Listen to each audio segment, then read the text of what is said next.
funniest thing in the world. All right, and we got Yandere back. Hey guys, how's it going? Welcome to Tuesday Dungeons and Dragons. Woo. Woo! Woo. Yeah. All right, guys. Yes. Thanks for coming back here. Black Tower Stories as we're making our way through the adventures of Athoria. This week we have chapter 118, titled TBD. So if you were here or if you weren't here last week, to go through chapter 117. Basically, what's going on is we have our intrepid band of adventurers, DBA S&M, or the Silver Knights of the Mythal, who are in the process of making their way through Queen Mab's vault. They had traveled to the realm of winter, entered through a servant's entrance created by giants, snuck into what appears to be Mab's menagerie, got attacked by a whole bunch of animals, then proceeded deeper to meet the keeper of the vault, who said some ominous things and let them move forward.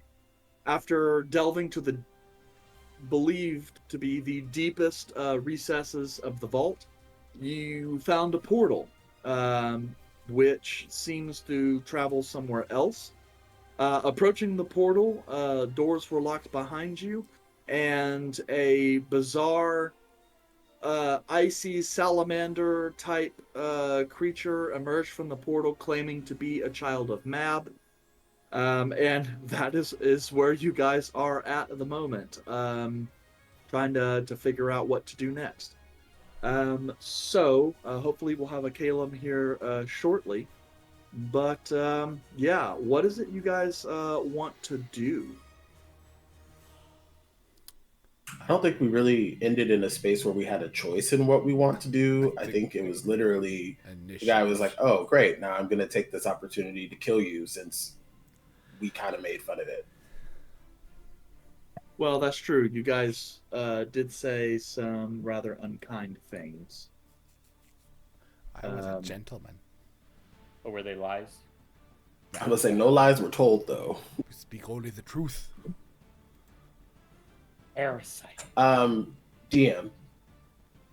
Just as a preliminary question, because I always have to ask this: is this a Fey ancestry?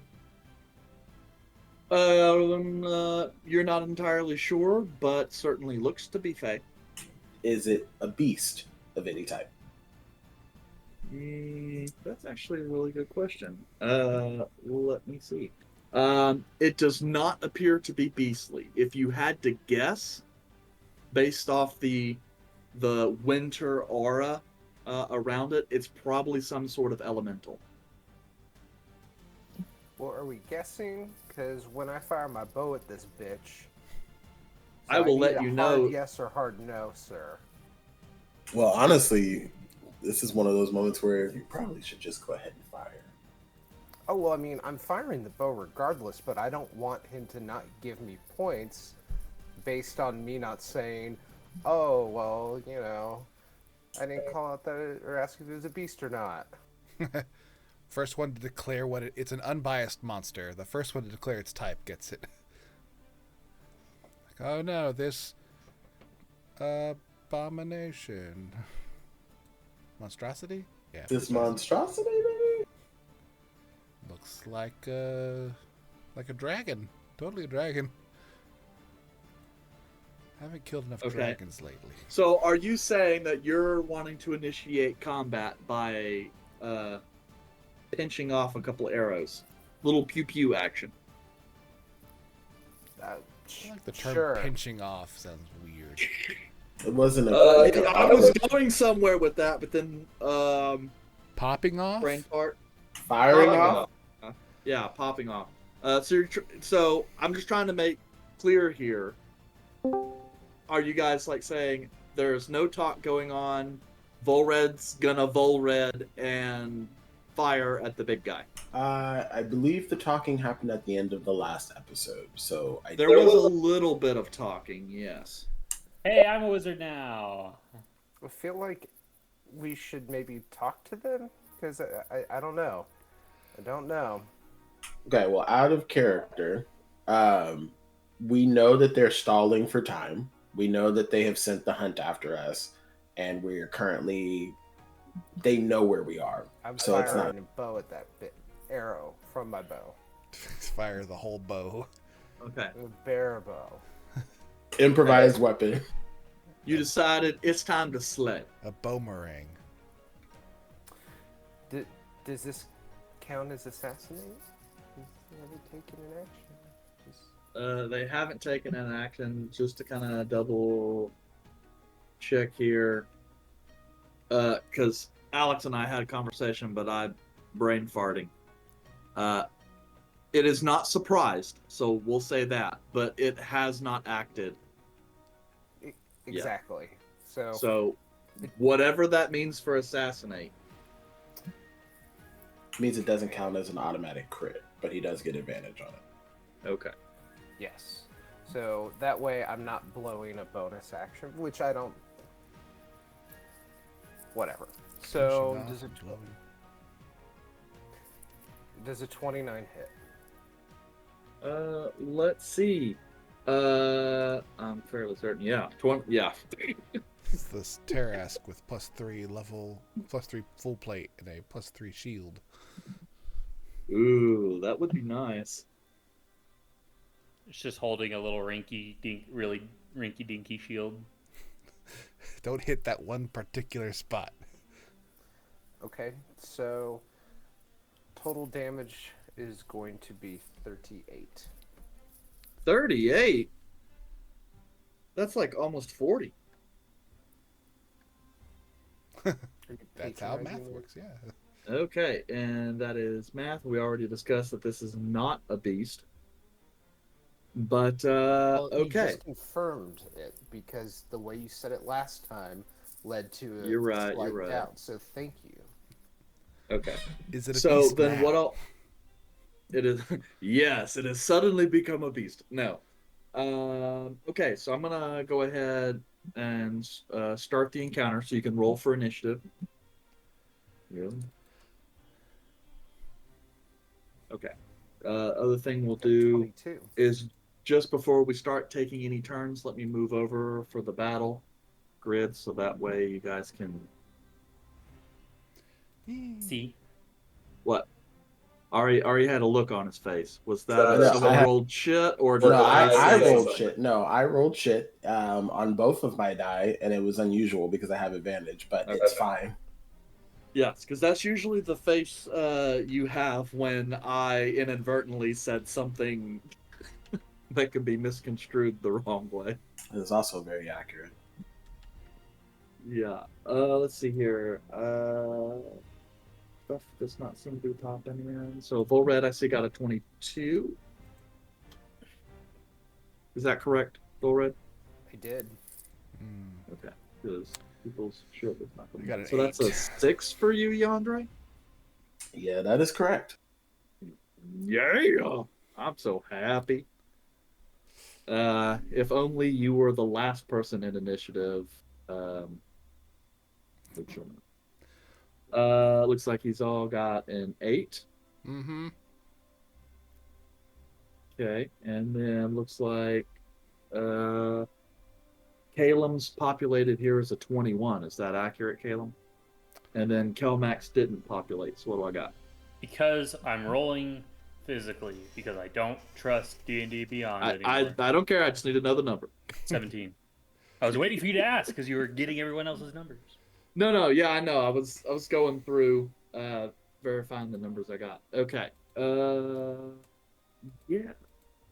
You can close the doors on the map. I'm in a void. Oh, you're right. I do need to close the doors. I'm Thank just saying you you. can. Look at that. Close. And Is there any particular reason everything is grayed out? Dark vision. So what do you... Hey, would you stop that? It's a rave over there. Just Why is ignore them. everyone touching doors? Because we've never been able to open and close doors before. You know what? That's... You've given us It this doesn't power. even... There we go. It's locked. No. Volred, take care of that. No! Boop, boop, boop, boop. Dang it! It's locked open. Ah, it's locked open. How that works, I don't know. Yeah, it's like I can see you guys not. I can't even change it to open when it's locked. It's like I should be able to do that. Is there a reason I'm by myself on a blank map? Oh, no, you're not by yourself, because I told earlier they made me redo everyone's visions because line of sight changed. So that means that your dark vision did not get saved. So let me fix that right quick. Yeah, no night vision. Do you have dark vision? Yes. 60 feet. We all have dark vision.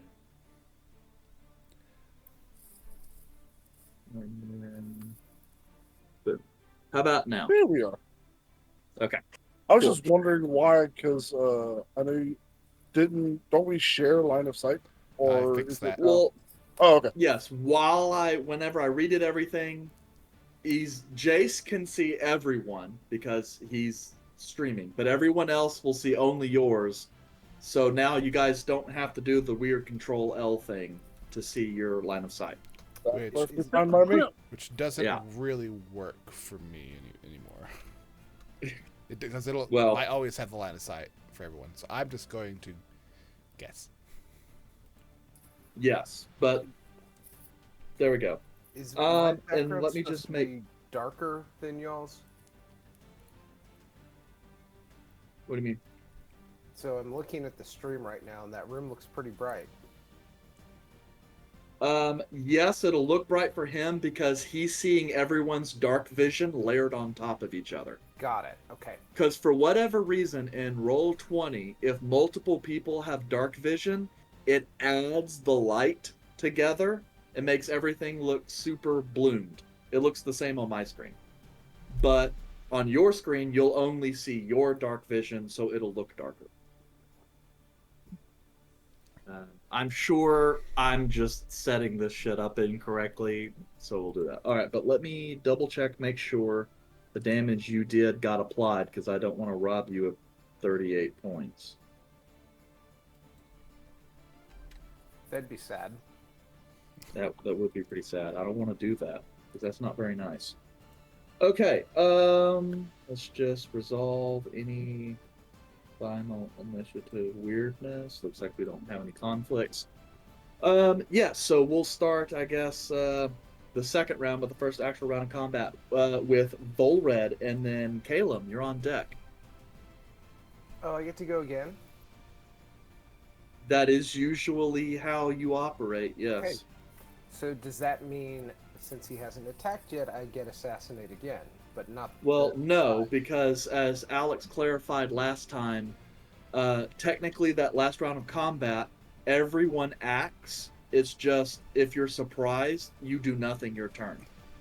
Can I act and not be surprised by raging? That is actually true. You also have a surprise. So does that mean so what you're saying is that everyone after I did my initial attack technically went through a round? Yes. Eric. Okay. Except for Izal, she gets to act. No one should be surprised, so everyone should act normally. When Volred declared the attack, initiative was rolled, essentially. So Volred just did his attack. Okay, cool. Because no one was surprised. So then I don't that's attack fine. again. No, but since you're at the top of the initiative, you just did your 38 points of damage. When you declared your attack, we should have rolled initiative. And then determined surprise. Cool. Good to keep us honest, Izal. I know Jace and I went back and forth on this, and we went over stealth too. That was a real fun conversation while lugging 5,000 pounds of bricks. But we did that lugging 5,000. 9,000. Well, and to be fair, and it's not just... so I just tried to block all that off. So, and to be fair, it's not just keeping us honest; it's informing, because we've been doing it wrong. Yeah. So I've been getting into bad habits. Well, we did it, like we said, we did it right before, and then for some reason we went back to doing it wrong. And like last combat, we did it right. So we're still good. Yeah, so it's fine. But in either case... Would you like to move, Volred? Yeah, Volred will still have a move and a bonus. I'm chill. Okay. Then, Calum, what you up to? Alright, so this little guy's an asshole, apparently. Um, Yep. what are these two things? Friends. Those things. Yeah, those. I thought I had them on the GM layer. But Oh, No, so I but- just at the they're end of not. last I session, will you said ignore it them. summoned like other things. Oh, did I say that? Yeah. Okay, yes, because it was supposed to summon those things. So I thought I was supposed to still have them on the GM layer. That's probably why they're not on the GM layer, because he summoned them. They appear to be elementals, but they're like humanoids, and their body has seemed to like actually created like frost and ice armor and clothing. gotcha. Atronach. So they're somewhere between like a genasi and an actual elemental. Gotcha. So, Bigby's hand. I'll top this guy. Get the hand. Maylor's hand. Yeah, I just love how this thing is in a pack called Faster Casters Spell Effects. But I have so much shit in my D&D marketplace, it's actually not faster to find it. I changed Bigby's hand to Malor's hand. In your spell book. Yes. I know, like, next campaign, I'd love to set up some.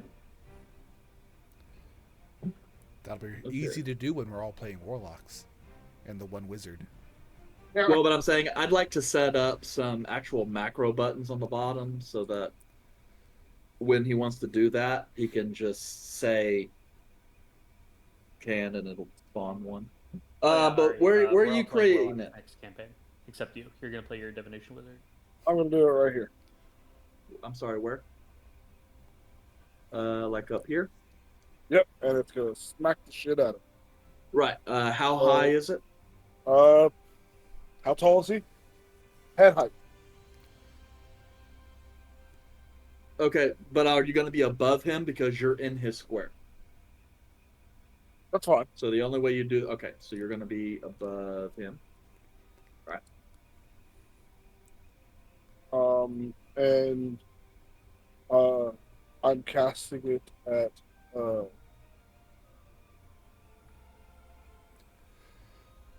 6th level.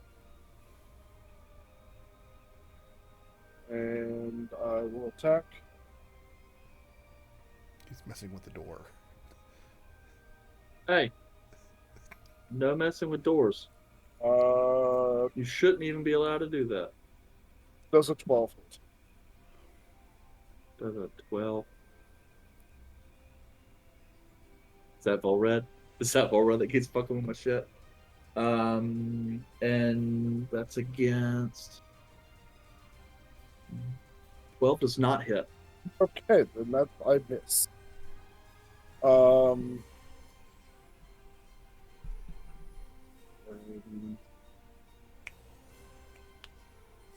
For a bonus action,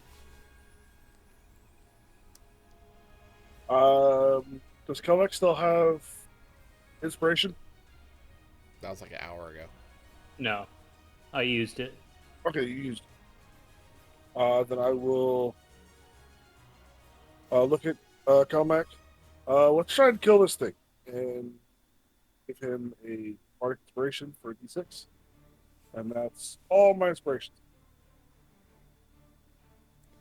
And I'm going to stay where I'm at. Oh, cool. Okay. Level spell slot. Okay. After you, Calum, this elemental creature goes next.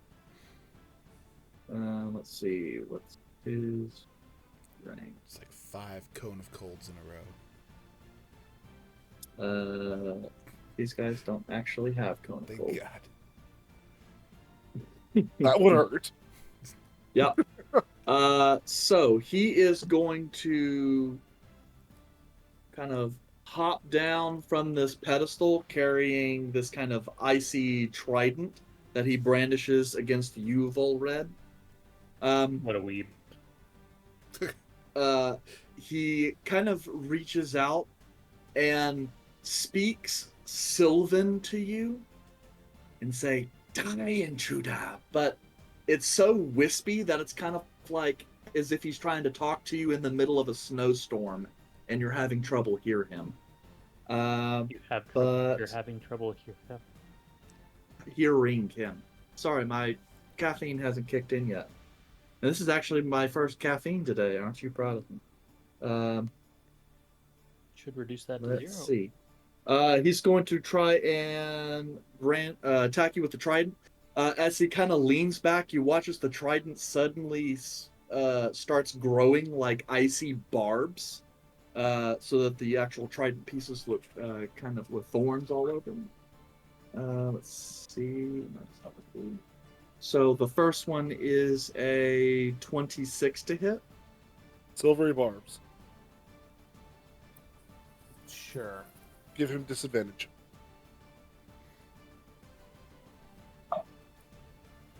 That is a 17 to hit. Misses. And I'm going to give advantage to Kelman. Okay. So narrowly misses. Reaches back for his second swing. Whoa, ain't no way in hell that's hitting. And then tries to hit you for a third time. For a natural 20. Negative. Okay. I forgot you could do that. So it's just I'm a regular glad. now, right? I forgot you That's can a regular. thwart my plans. Of course. I hate you, Ari. I love you, but I hate you. Yeah, okay, so then I guess I'll just roll regular damage, because that's, just as fun and nice as rolling maximum damage, so. Well, I'll just go fuck myself. Nah. Too early in the stream for all that mess. Okay, so that is going to be 9 points of force damage, as well as 4 points of cold damage, and your speed is reduced by 10 feet until the end of this creature's next turn. Oh no. Yeah, I mean, Does the for all cold the damage do anything particular? you had that speed reduction.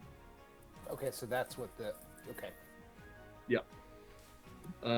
Let's see. And then next up is this mermaiding guy here, who is underneath Malor's hand. He doesn't really know what he's gonna do.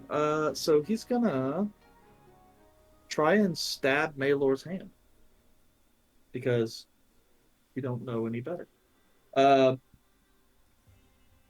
What are actually the rules in resolving Malor's hand?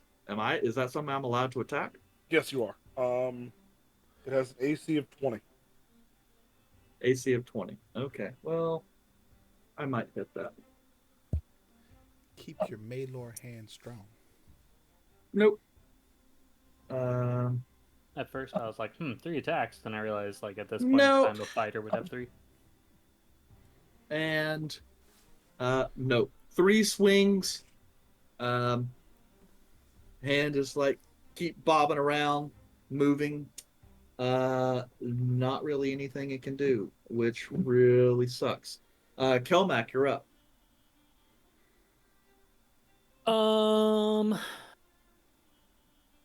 Feet up. I need to. Okay, so my aura.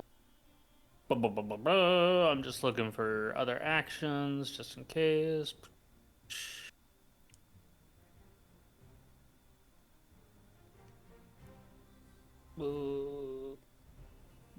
If I don't attack, I can't bonus action attack, right? Correct. So your bonus action is an offhand. But Right. yeah, you can't take an action and then bonus action attack. Okay. Well, I'll just get into it and just cast Haste on Izal. Ooh. I'll give you a swift, like, solid hand on the back and just go get him. Ooh. As you feel like everything's just a little lighter and there's a bit of a random breeze, like, coming from behind, pushing you forward. Oh, I love this feeling. How many times does Caleb cast haste? I don't know. Total? Yeah. Like 5. Huh? 5 or 4? I don't know. He has 4? At least 10. 17 times. 5 times, 4 on his all, once on Arthur. Or was it? I don't think he's cast it on him since Yandra. I think I've been the main one hasting these all. I'm up for some. But yeah, hasty's all. That's my action. Can't do much. Ari, what are you wearing armor-wise? Dragon scale mail. Oh, okay.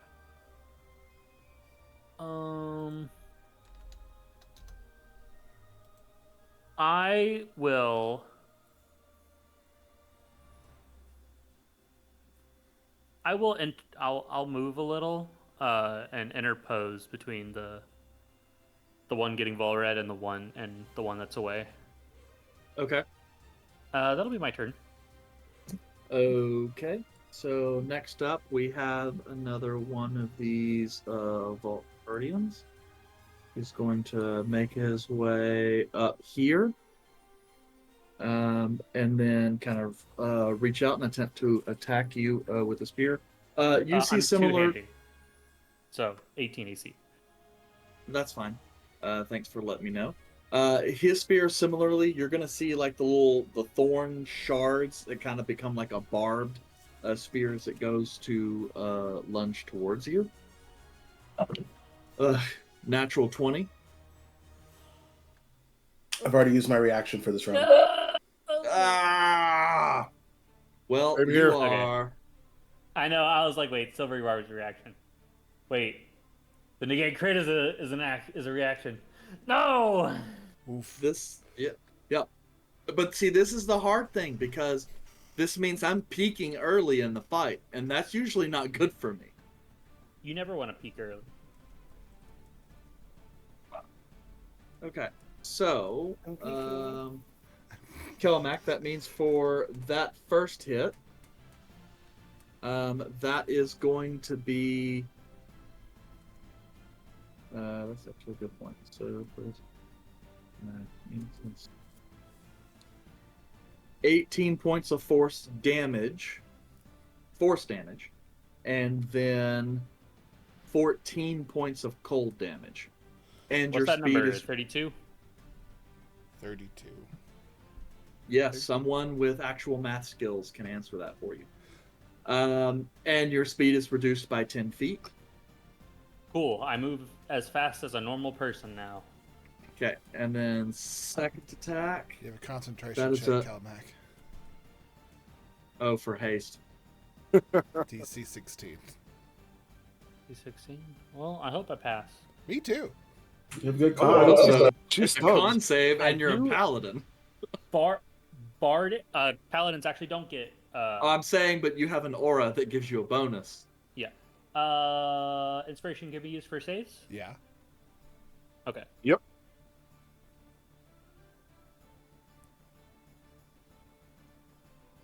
7, 13. Plus Why did I use your- that? Plus your bonus. That does include. It auto calculates. It applies the +3 to everything. Oh, you got a D6.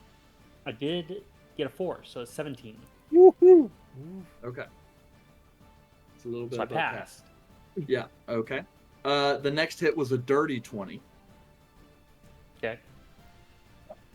And so that's going to be another 8 points of force and 6 points of cold. Your speed reduces another 10 feet. And it's. What's the calculation for concentration checks? Half or 10. Yeah, half the damage rounded down, or 10, Okay, whichever. this one's 10. Okay. 10 on the die. So you're good. And then third and final attack. Ooh, that's probably not going to hit. Yeah, that's a 13, so that's a miss. Okay, so just a reminder, you move 20 feet Five. slower on your next turn. That's okay. Okay. Next up is the big guy, Izal. You're on deck, followed by Yandere. So the big guy is kind of looking around, calling out in Sylvan, "Yes, kill them all. Glory to Mother Queen Mab." What is he saying? And it's gonna move up here because he sees a dwarf in the middle, ready for some kind of being eaten. You are one tall idiot. That's Shatter. I can't speak Sylvan.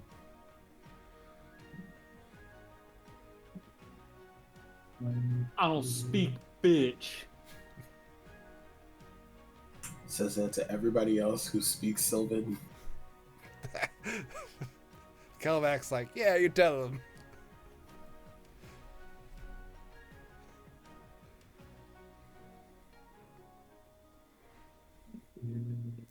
Only people who speak Sylvan are my friends and bitches. And you're not my friend. Because I did not think that part through. He's actually not going to move. He didn't realize I'll his accept cone that was that rebuttal. large. Why'd you say cone? I don't like cones. This is a no cone zone. I want an ice cream This cone, is a no cone zone, everybody. not a cone of cold. Good thing I took that potion. Yep. Mm-hmm.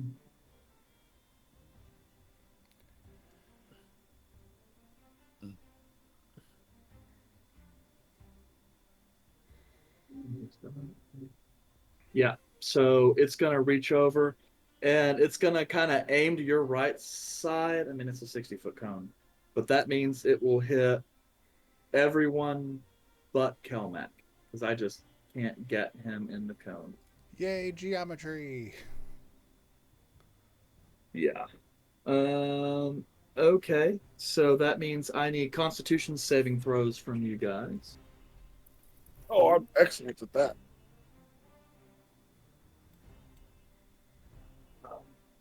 I'm going to fail. Ooh, I got a 19, but that still might fail. Bullred, you get a +3. Oh, cool. 21.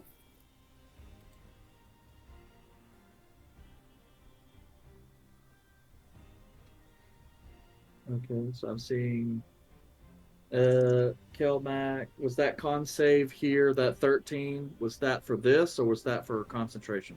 That was concentration. Because he's not in the Okay. cone. Okay. Oh, yeah, I'm not in the you're cone. right. Caleb and I So- take damage. Whatever it is, Caleb and I take.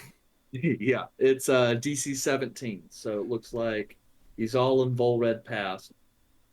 And then Yandere and Caleb. Ooh, is it 8d8 or 10d8? I don't remember. This one is 8d10. Eee.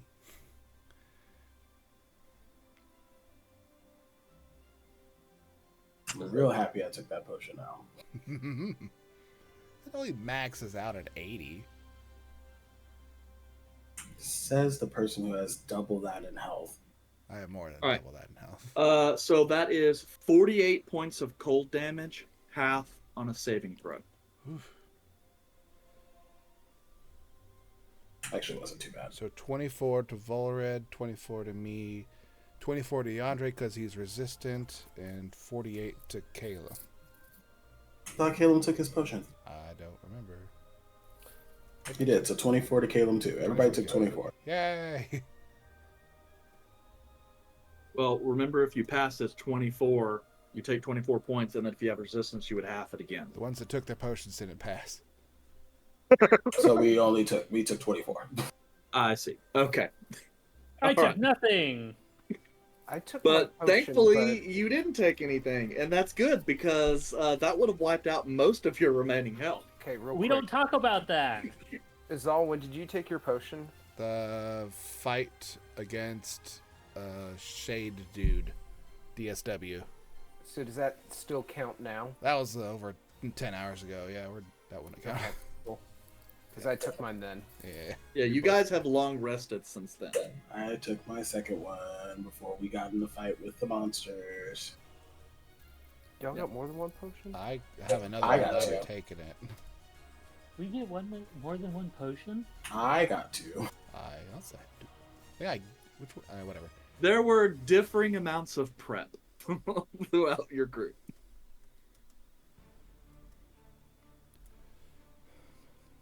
Okay, has everyone applied damage? Unfortunately. Okay. Let's see. That was his attack. He's not gonna move. He's got no bonus. So we're gonna move on to Izal, and then Yandere, you're on deck. Pup full of the divine haste from Kelmac. I'm going to my divine rage and just get that energy going, and I'm gonna blitz forward so fast, just whee.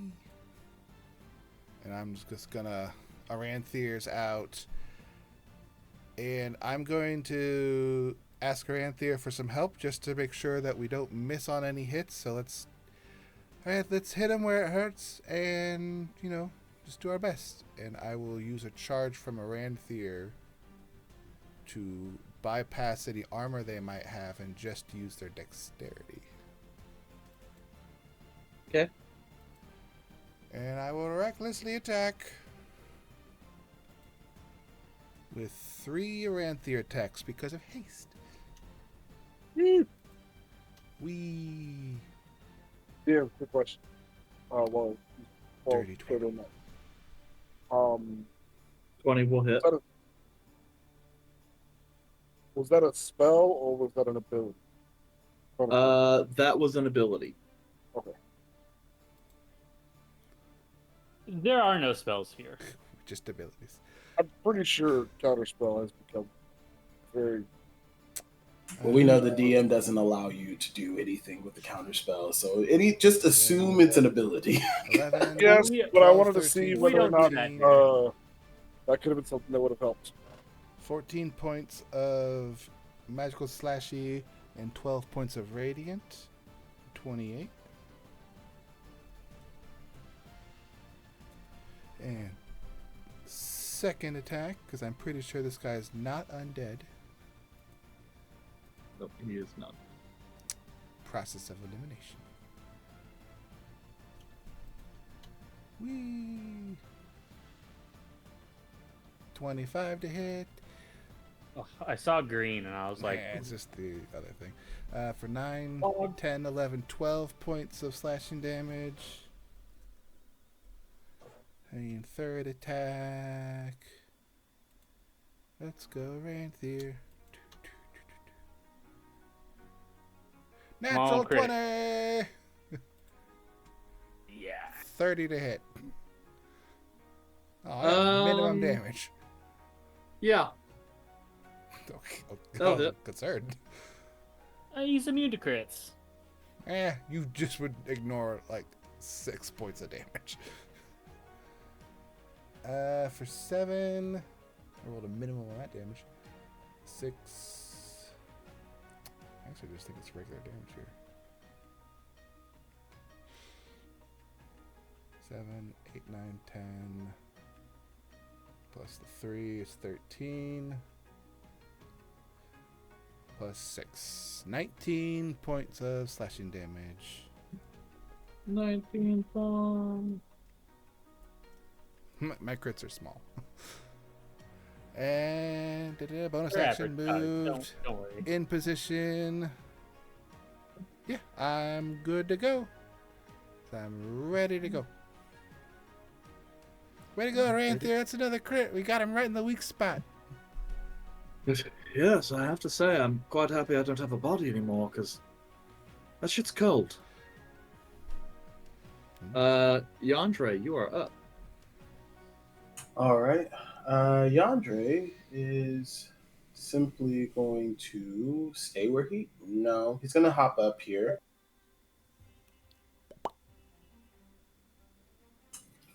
And in doing so, he's actually going to channel divinity, path to the grave on the big guy up here.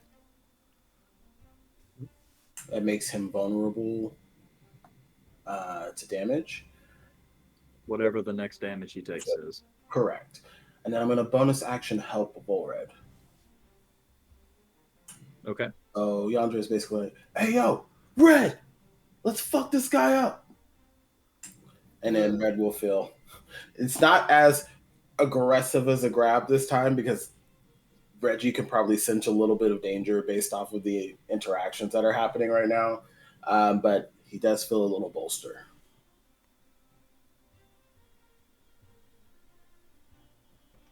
Okay. And so that was my action and my bonus action and my movement. So I am going to leave it at that. Okay. So let's see here. Glacius is going to use a legendary action. Ooh. You see him swipe his hand over Volred's direction. A spear, like a javelin of ice, rockets out towards him. And maybe hits him, maybe doesn't. We shall have to see. Misses. It totally could. Let's see. That's a 19 to hit. Just barely hits. Okay, man. Just barely hit. And that is going to be 9 points of cold damage.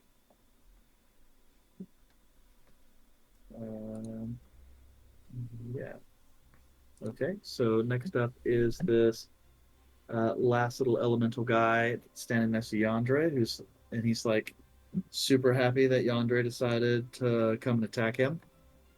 He's gonna turn around, take his ice spear. You see the barbs kind of extend again, and he's going to try and attack you viciously. That one is 24 to hit. It'll hit. There we go.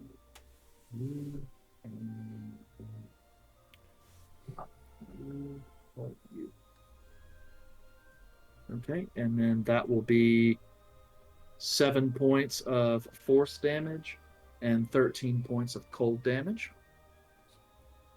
And your speed is reduced by 10 feet. Okay.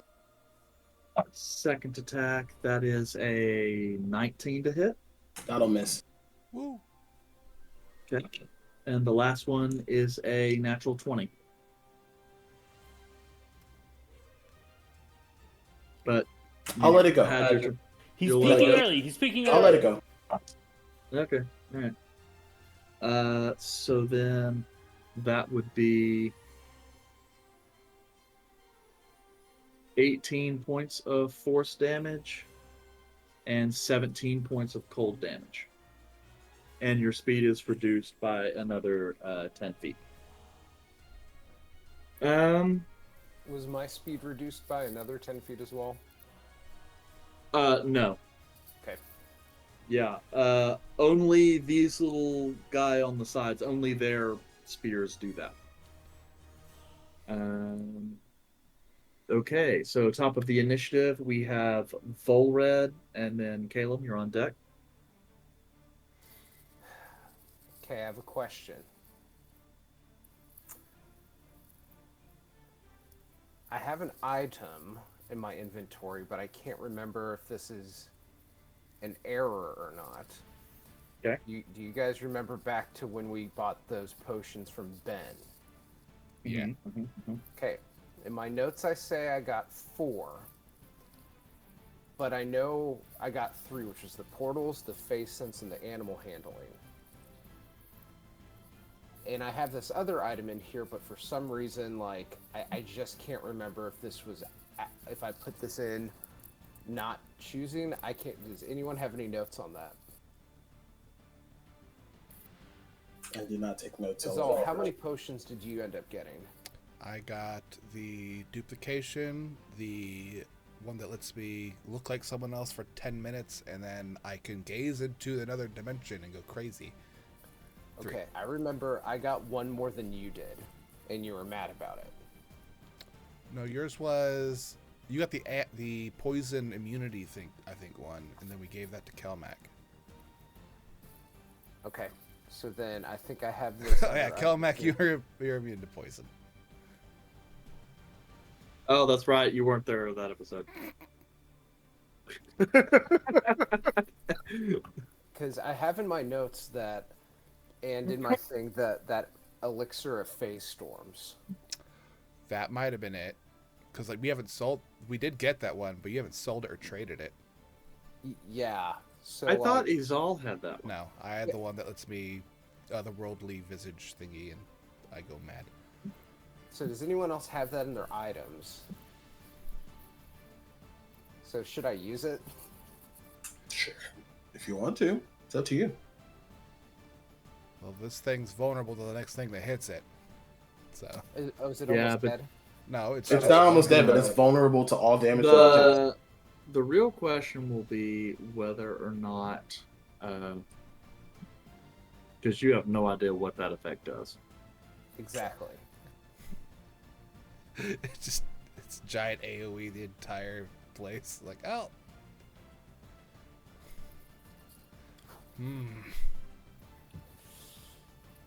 You know what? I'm just gonna do my normal thing because that sounds a little risky. You're going to be double damage. Yeah, I was saying you got double damage on whatever you do if you hit. I'll crit it. Well, you gave me Advantage. help, so You did. let's just do the normal, okay? Nice. Okay, 27. Yeah, that hits. Man. 25 damage, but you said it's doubled, right? Oh, you have Piercer. Reroll Reroll that it. 8. Yeah. Reroll that Yes. D8. That sucked.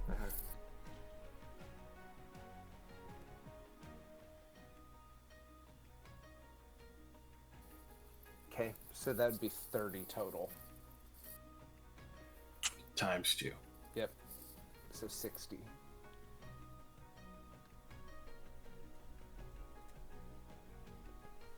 I was hoping you crit. That way we could get like 180 points of damage in one know. shot. Well, I looked over to roll 20 and I saw the green 30. I was like, oh. I was like, wait a minute. That was me.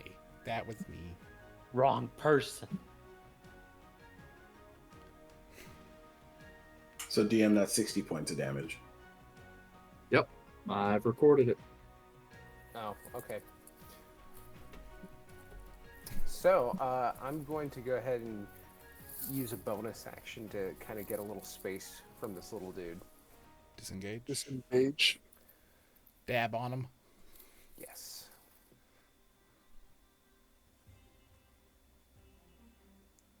Okay. Anything else? No. That means Caleb, you are up. Alrighty. Bigby's head, the big guy. Give him a wet willy. Natural 20. Woo! Natural 20! It's like, I think it's like Caleb's first natural 20. Yes, it is. And it's a Bigby's, Malor's hand, which is 68.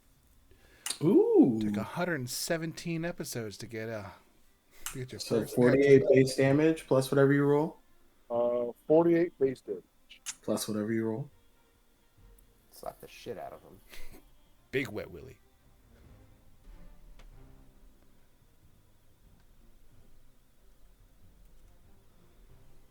48 plus 27, 75 points of damage. Ooh.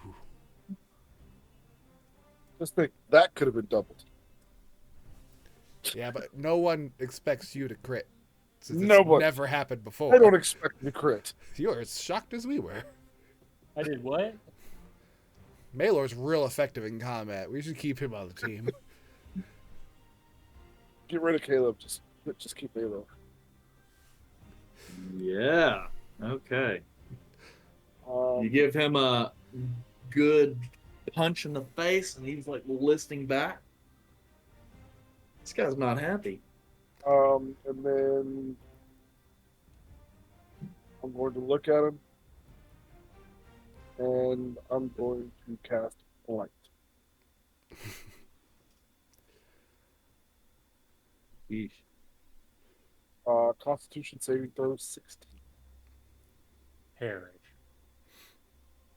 Constitution saving throw 16.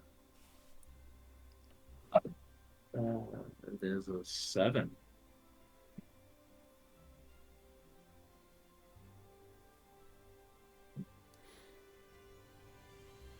$43 points of damage. Ooh. Okay, 43 points. I would Those say are some this. I would juicing numbers. say this is the most damage you've ever done in a single round of combat, but you did nuke an entire town of zombies, so Yeah. that kind of Uh, fudged your number a bit. Okay. Yeah, I'm assuming that. It's not a plant. Yeah. No, it's Is not a plant. But I do need to know how you would want to end Glacius. Woo! Because that will be enough to drop him. I just want from the base. He's going to start to. Well, actually, doesn't matter if it's necrotic damage. So No. it is. So from the base of it, he's going to start turning black, and he's going to start withering away as it goes all the way and reaches his entire body. And essentially, black veins go throughout the entire body and just age immediately. Ooh. Okay. As this is going through and the black veinings are coming up, you see that his body appears to be mostly ice, as if he's cobbled together.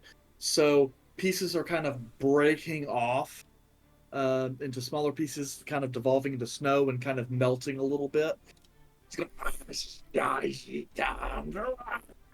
And as he kind of goes and falls back near the base of that portal he's kind of standing behind, you see as he kind of is going to lash out at you, misses. The spear kind of strikes the floor and kind of shatters a little bit, and you see ice starting to grow up around him.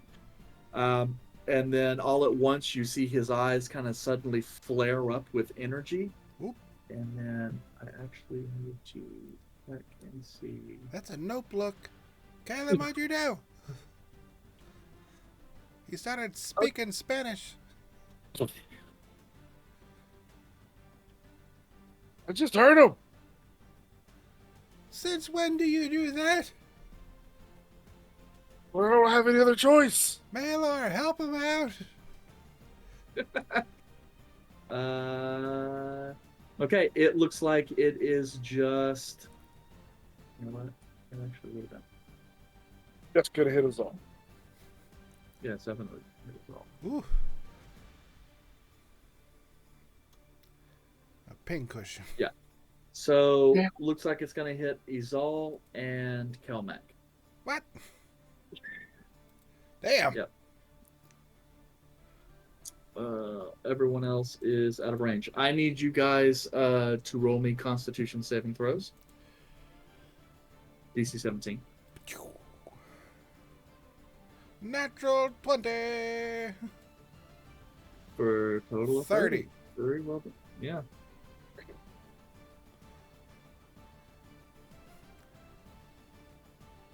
What you got, Kelmac? What's the average damage that this thing's gonna do? What do you have so we can keep moving? What's the how many? Don't I you have have- potions I need to take. I am assuming then that that's a 16. failure. Calum, It's 16. Caleb, the Just silvery barbs 16. give him advantage on a saving throw? Gives him advantage on his next roll. He hasn't gone yet. But he didn't silvery barbs me. He just bardic me. He silvery I mean, barbs gave you advantage. So roll again. Take the higher number. Roll again, take a higher number. Hey, that's 20. Me. For a total of what? No, it's a total of 20. 14 on the die. Okay, so yeah, and it lasts for 1 minute. So he's good. Okay. Yeah, I guess I was I making sure it wasn't until the a end of the little turn. curious. So you used that last turn, Caleb? Use what? Silvery barbs? When did you silvery barbs? Last turn. When the ice dude tried to attack Volred. Yes. And he got like a 22 to hit, 26 to hit, and he ended up getting a 17 in mid. We've only had officially 2 rounds of combat. Yeah. So DM, it should be the same round where I negated a crit. So we should still be within the same round. Okay. I guess I was just all right. I was a little confused because Kelmac goes after Caleb in initiative. So if He didn't Caleb attack. did that, He didn't attack, he just Cast used haste. spells. okay. So that was my question. Is I was like, how could he still?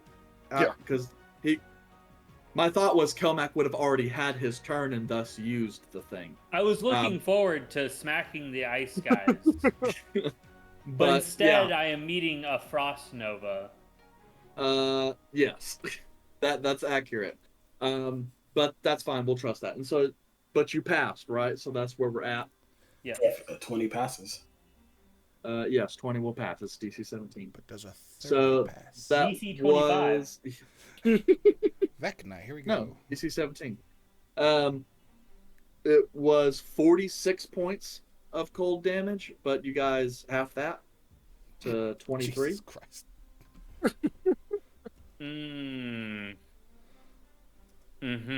With your pass, and then I guess Kel Mac will take 23, Mm-hmm. and then I don't know if you potioned or not, Isolde. I didn't. I'm just tanking stuff now. How much was it? 46. It was half to 46. 23. because they Okay, both passed. so So they're the taking hand 23. takes 46 points of damage. Yeah, that's right. Actually, well, let me see if he passes. 15. He doesn't have a con, like, he doesn't have a con or anything, so I'm assuming it's 0. So 15 fails. So yes, you can go for it.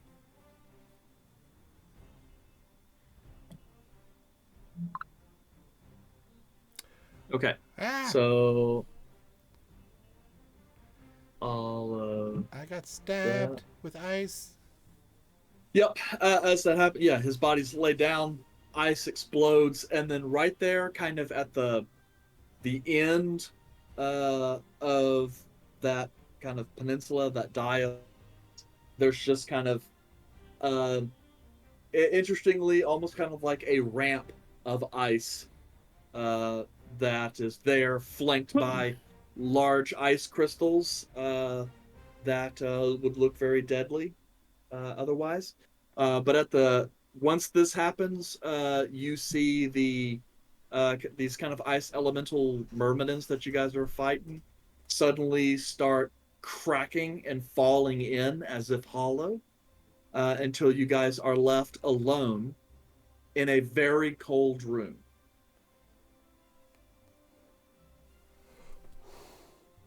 Okay, if we don't get out of here, I'm gonna get hypothermia soon. It all looks pretty okay, but I'm...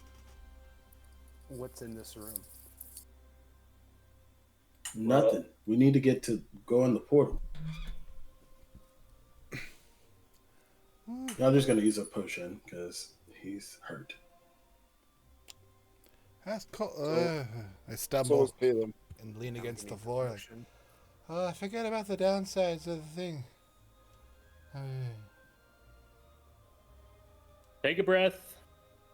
You'll be fine. You'll probably not like the breath because it's cold. Yeah. Hands feel tingly.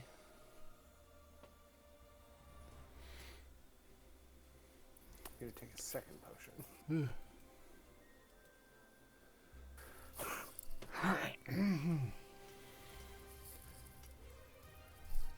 Sir, is there anything in this icy shard pile? As you're kind of looking through the icy shard pile, you don't really see anything, except you do notice that over kind of near the base of the pile off to the side, there does appear to be a small spike of ice that appears to be slowly growing. Okay, Mass healing word damage. Yeah, everybody gets 9 health. hey, Hey, that tough. thank you, Yandere. Thank you. He. And I was warned about ice growing. I pointed out that that one's growing. Yander's gonna head to the portal. He's not gonna spend a lot of time waiting for everybody to have their conversations. It's in front of the ice portal. It's growing, but like the portal is still accessible, isn't it? Yeah. Then I'm gonna go to the portal. I'm not waiting for it to sit and manifest and then block us off. Let's go. How big is the chunk? It looks like about the size of a forearm right now. I take out a giant chunk of Adak meat, and I would like to take the forearm size thing and put it in the bag of colding. Okay.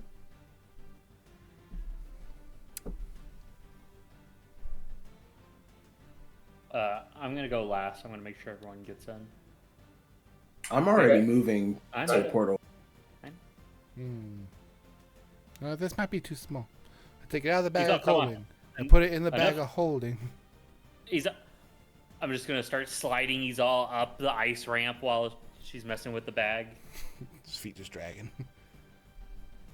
Yeah, because this ice is just pushing. You kind of dig the claws in your feet. Go. He's all just kind of leaning backwards, Built-in ice sliding up. shoes. Yeah. So I'm holding it. Kazirik, you should probably come with us.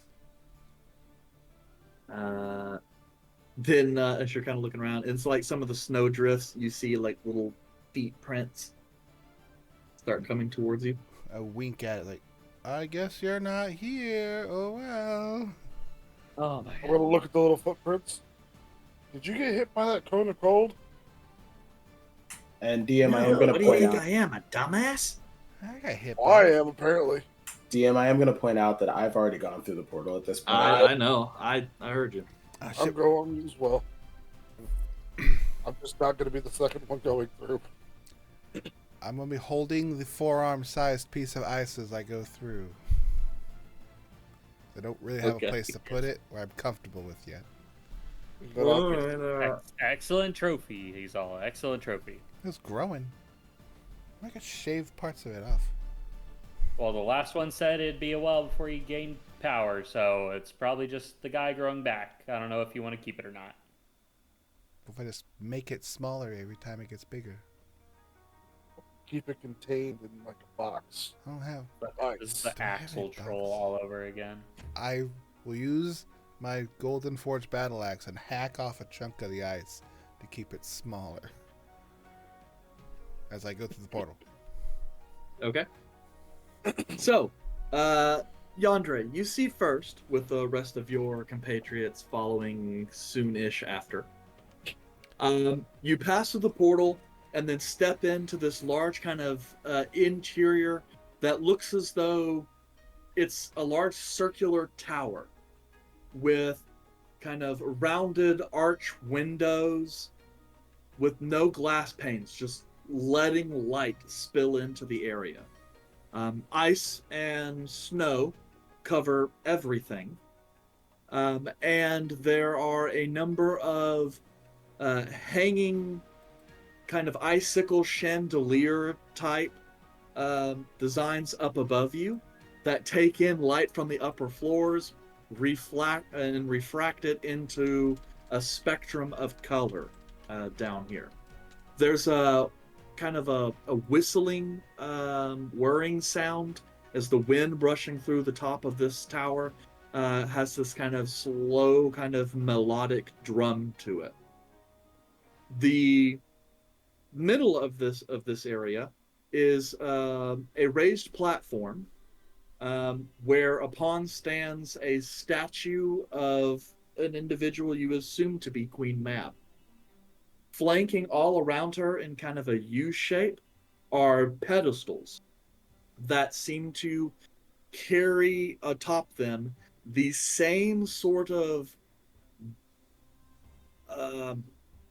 articulated, scaled bronze spheres. And you can tell even from this distance they've got all kinds of magic sigils along them. But beyond that, you see no other individuals within the room, and leading you to believe this is perhaps Mab's most secret vault.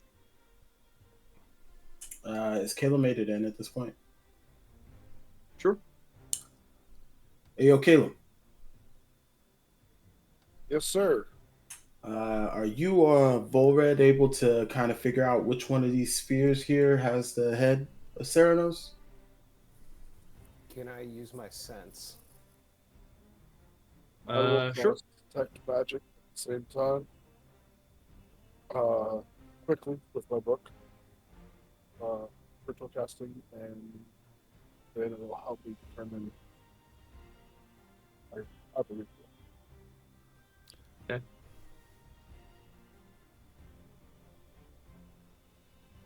I think Red said he was going to try his sense. Yeah. I was waiting for a roll. Oh, well, I wasn't just going to call for a roll and roll. I was going to wait for you to I got you. I got you. 14. Okay. So you're standing there kind of trying to feel the sense. You definitely can sense a very strong Fey presence here. The items here, most all of them do not seem to carry any sort of Fey presence that you can tell, with the exception of one that kind of lies off among the right-hand side. Yeah, that's kind of what you see there. Caleb, as you kind of use your detect magic, taking time to kind of survey the area, all of these spheres give off very powerful magic. In fact, layers of different kinds of magic. So each one of them is 3 of them. But none of them give off like a undead Ceranos like head vibe, is what you're saying. Not from what I'm seeing correctly. I Yeah. expect to be closer. As far as Caleb can tell, he's only sensing the magic of whatever those spheres are. And how many spheres did you say there were? There are 7 in total. What about you, Red?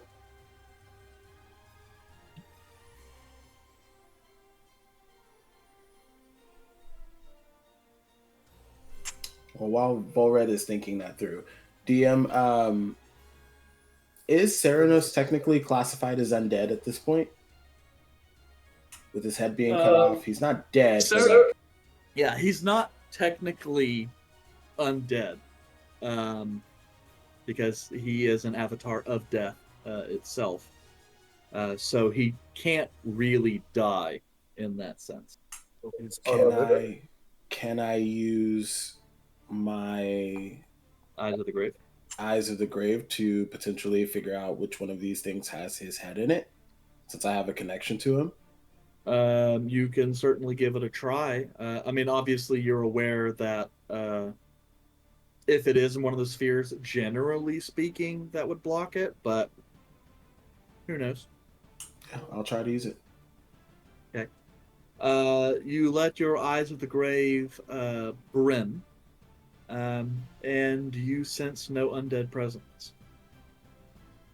Okay. So, Red, getting back to the question that we asked earlier, what did you find out? Nothing. Well, remember, of the 7 objects, you sensed one of them had some Fey energy, the rest did not. Oh. There's one with Faye. Nothing. He found nothing. I need you to pay attention. What? Listen, you can't tell me that while trying to text me on the side. My phone is blowing up. Okay, so do you point out the one that has the face sense? Yes. Okay. Yandra is going to move to the orb that has the face sense, and then kind of beckon Caleb to come over as well. I'm gonna expect it to see what type of container this is and what to do about that. Okay. So, as you kind of approach, which side are you starting on, left or right? One that has the face sense one. Okay. So, as you approach these spheres, kind of making that way, you watch as they kind of slowly shift, move, and then kind of start opening up, like unfolding like a flower petal to show items inside. But you can see some kind of sphere, like an invulnerable sphere of magic that seems to be generated and expanded out from these spheres.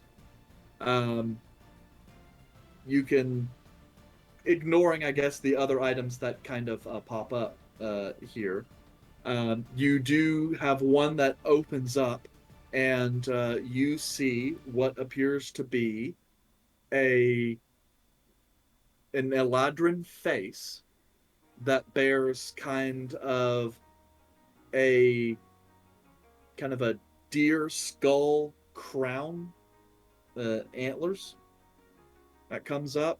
The face appears like gentle reposed, as if it was freshly severed, as if this individual was sleeping.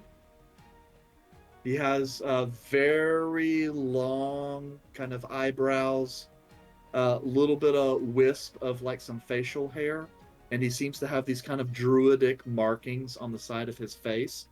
And his hair seems like this really vibrant, kind of red maple color.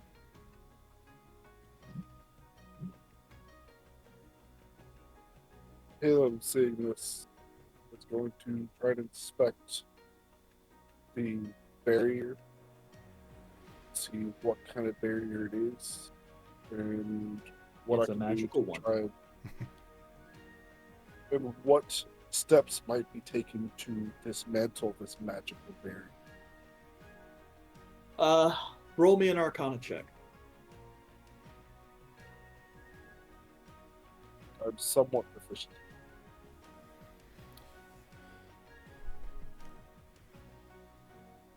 28. 28. Taking a little bit of time to kind of inspect the magic with the aid of detect magic, allowing to kind of zoom in. Getting more of an idea, this is a defensive barrier unlike anything you've ever seen or even read about. From what you can tell, there are several layers of spell that all kind of weave on top of each other to form this. Most of these spells, as far as you can tell, are perhaps 8th to 9th level at least. And the markings and everything here are starting to remind you more like small mithals. So, prismatic sphere wrapped up. Well, I mean, there's mixes of abjuration and conjuration and evocation. Um, yeah, you can tell this is not a smash and grab type thing. You could spend a lot of time here trying to figure out how to get this stuff out.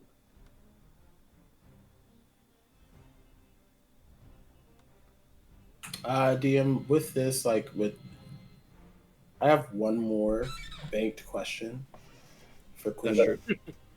Is there any information that has been obtained about any potential ways the vault works? I know that we've talked to Vespara, but was there anything amongst like all of the stuff, like rumors about how the vault works, or any other clues as to like how she utilizes this vault? Yeah, you've managed to read a few things. There was a section in like one of the back issues of that's more myth than anything, which is why it was kind of perhaps initially discounted through the reading, saying that near the completion of the vault, Mab had actually contracted with a group of dwarves from another plane of existence to craft some of the display cases and security features of her vault, and that there were mention of some bronze orbs being crafted that were uh, really could only be overcome through a specific selection of spells or numerous high level disabling of magic.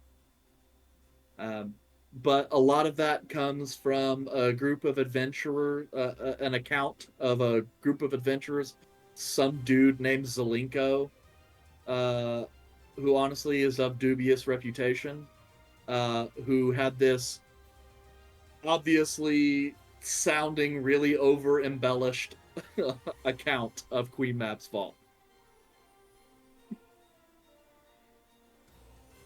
So this is some kind of dwarven magic that kind of holds a lot of this together.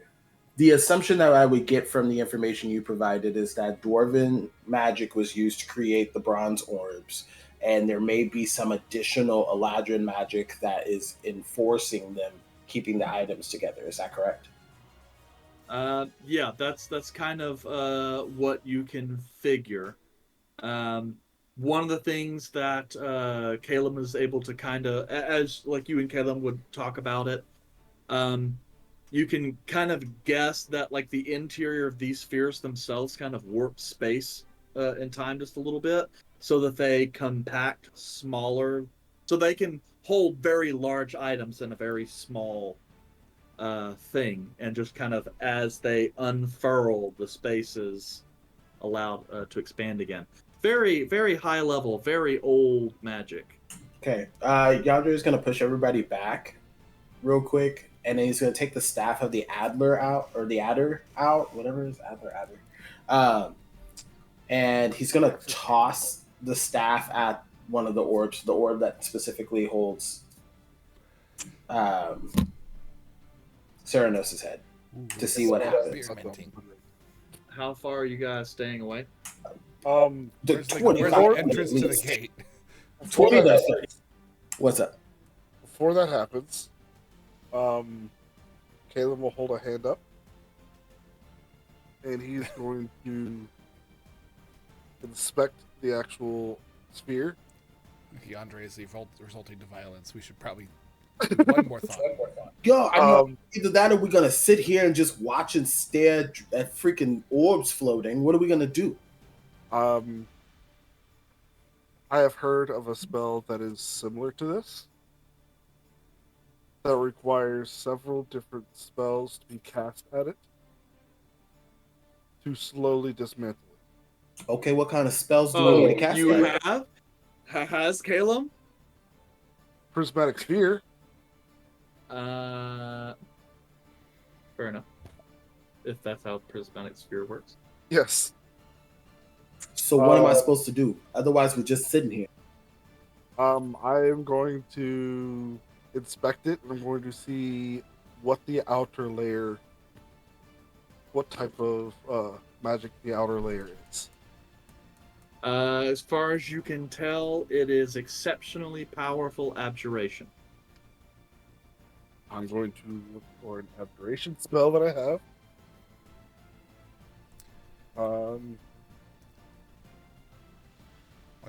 While he's doing nerd stuff, Yandere, what if the stick breaks? I mean, I don't really care. It's a stick. What am I supposed to do with it? Should you throw something harder? Well, are you asking me like genuinely what happens if the staff of the adder breaks? No, I'm asking like, you're throwing. To my perspective, you're just throwing a stick. Like, what if? Yeah, I want to see what happens to the outside of the sphere. Like, if I hit it with the stick, is it gonna blow me up? Is it gonna push me back? Am I gonna get transported to another dimension? If the stick disappears, I know I can't touch it. Why don't you throw something that's meant to be thrown? I hand you a javelin. I'm going This is to meant to be thrown. I'm going to use shield on the outer layer of the magic, which is an abjuration. You increased its armor by 5. Like, damn it. Now it's at 58. Let's see here.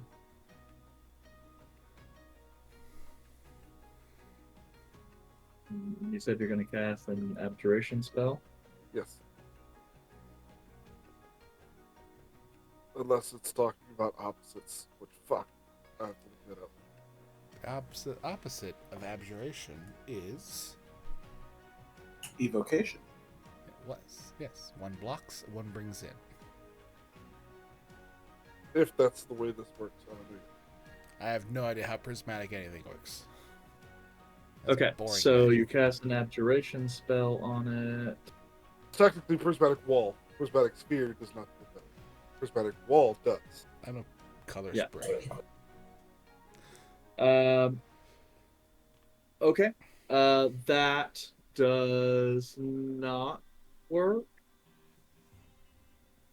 So can I hit it with the stick now? Javelin. Well, I just want to check. So you were casting shield on it, and from how long ago?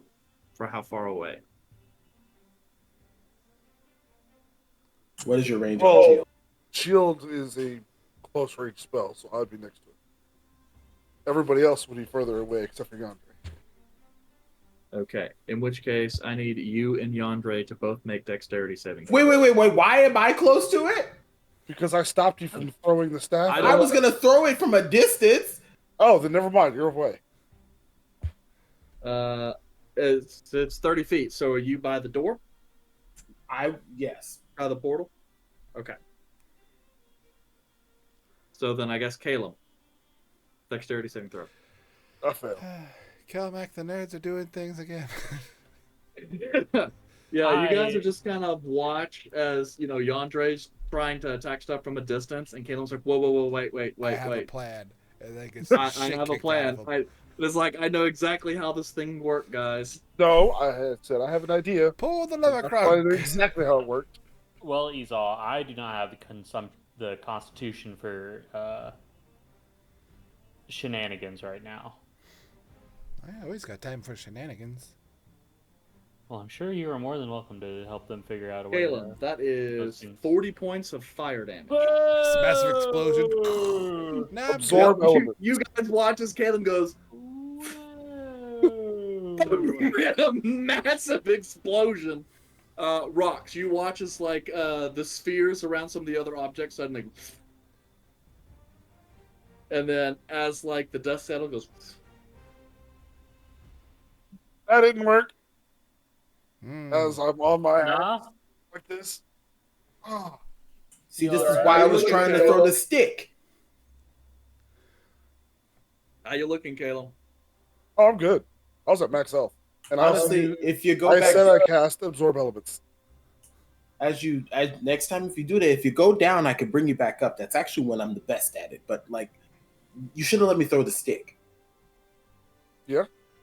Now, do you understand what kind of spell that was? Now that it blew up in your face, like, is there anything we could do about it?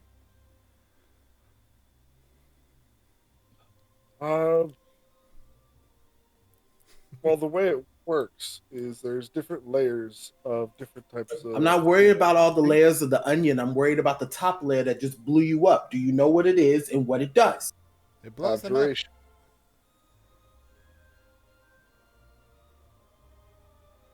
Abjuration. Okay, love that. What are we doing with it? So what'd you hit it with?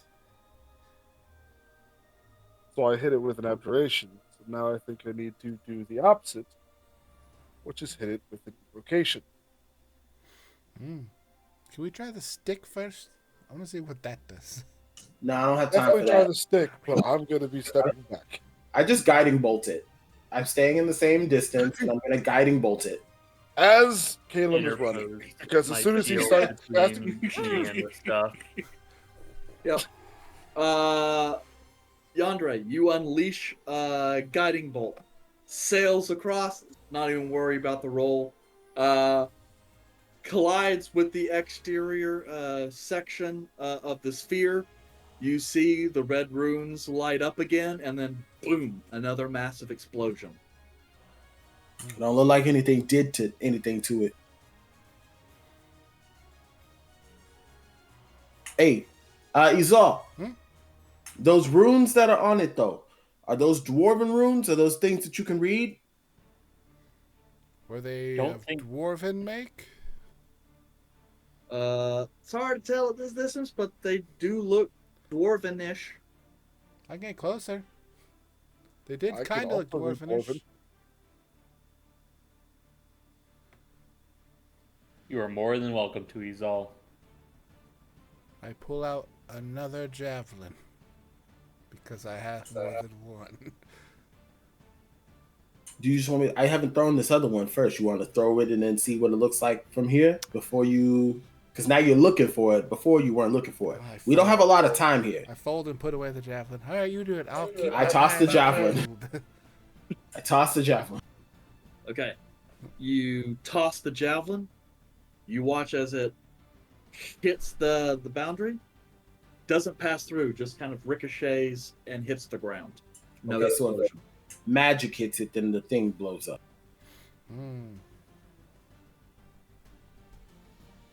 So if I go up and dispel the magic, is it going to hurt me? I need you to answer quickly, Caleb. Can I you would dispel assume it from yes. here? Well, yeah, I can. I got a little space. Like it's not like I have to be right up on it, but like I don't know how like powerful this thing is, which is the reason why I'm asking what Caleb thinks. Who's got some rope? I'm not worried about rope. I I want to get would this say thing. yes, it will try to hit you. If I'm you gonna fail use- to dispel it. Dispel magic at 4th level. Kelmac, you have any rope?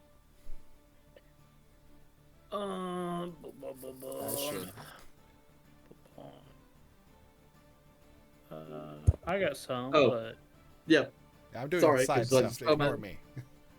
I know. I was waiting for you to roll, but it honestly doesn't matter though, because you release the dispel magic, and you see the magic reach out. You feel it kind of gently caress the exterior of the bubble, and then fade. Okay, so you just keep on loading the spells. Well, I mean, out of character. That means like I no didn't matter ask what. him to roll. Yeah, I'm gonna say out of character means that I can't pass the DC to dispel this magic. It's immune. So like, if it's just gotcha. going, if it's just like caresses the edge of the spell and all that stuff. I Uh, thought A it little said it metagaming displayed it as pigeon in will the tell outer you layer that dispel. dispel's not going to work. Volred. Izal. Sorry, hold on. Before we get back into character, Rab, I need you to use your little magic thingy about the face sense to see if there's any way that we can get any kind of way of getting through this. I was actually thinking that, and I would like to actively not just try to observe the Fae, but ask the Fae, like as a whole, what I can do. Interesting. Well, it says I can communicate with the Fae. That's I true. believe. That's true. And I've never tried to actually ask it a question. There has been no definition of what that really means. So yeah, go ahead and give me a face sense. 14. I was like, DM, is there any way I can help since this is literally my thing? Sure. We'll take the 14. Oh god. I'm starting to wonder if your thing will roll anything other than 14. You should roll again, just because I want to see if it'll be 14 again. Okay, I get 4 14s in a row. Then you know it's broken. Natural 20. Oh! Okay. So that's a nat 20, Yes. right? I'm sitting here thinking How the that, fuck did you roll 414? 3. I am thinking that your rolls are broken for face sense. Has he Can I ever do it rolled again? something other? Someone scroll up and look for it. Well, damn. I'm looking now. No, I just rolled it again. Could have used Okay. that 21. Wow, 4 14s in a row. Connect 4. Oprah. What confuses me is that some of those were 8s, but it's saying a 14, so I'm just like, Oh! He's a rogue.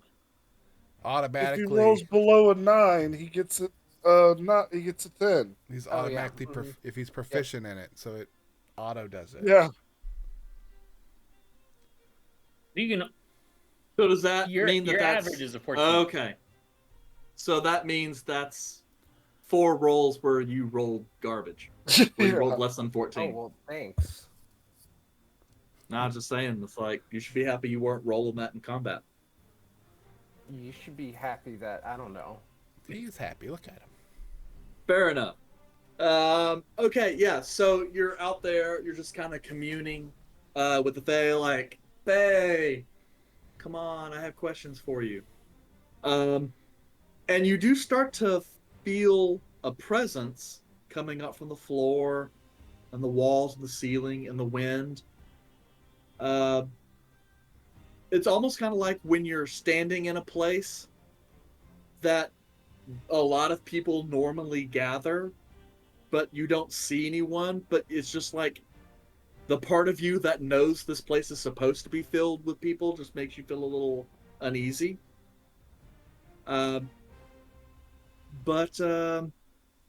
Yeah, you start to feel like a presence has come, but it's not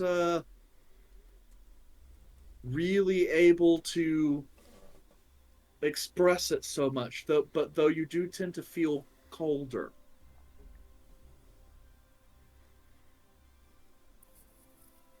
I will attempt to talk to the presence and just say, I'm not sure if I can understand you. Is there anything you can do to answer my question that you have not tried? Okay. Is anyone else attempting anything? I don't think there's anything I can do to attempt to help out. I He's got all? a dumb idea. Mm-hmm. I'm going to take some rope from Kelmec. I'm going to tie it around this ice shard. And I'm going to chuck it at the sphere. The growing ice shard. Yeah, I just want to see what happens. Let's see you grow back from this, you piece of crap.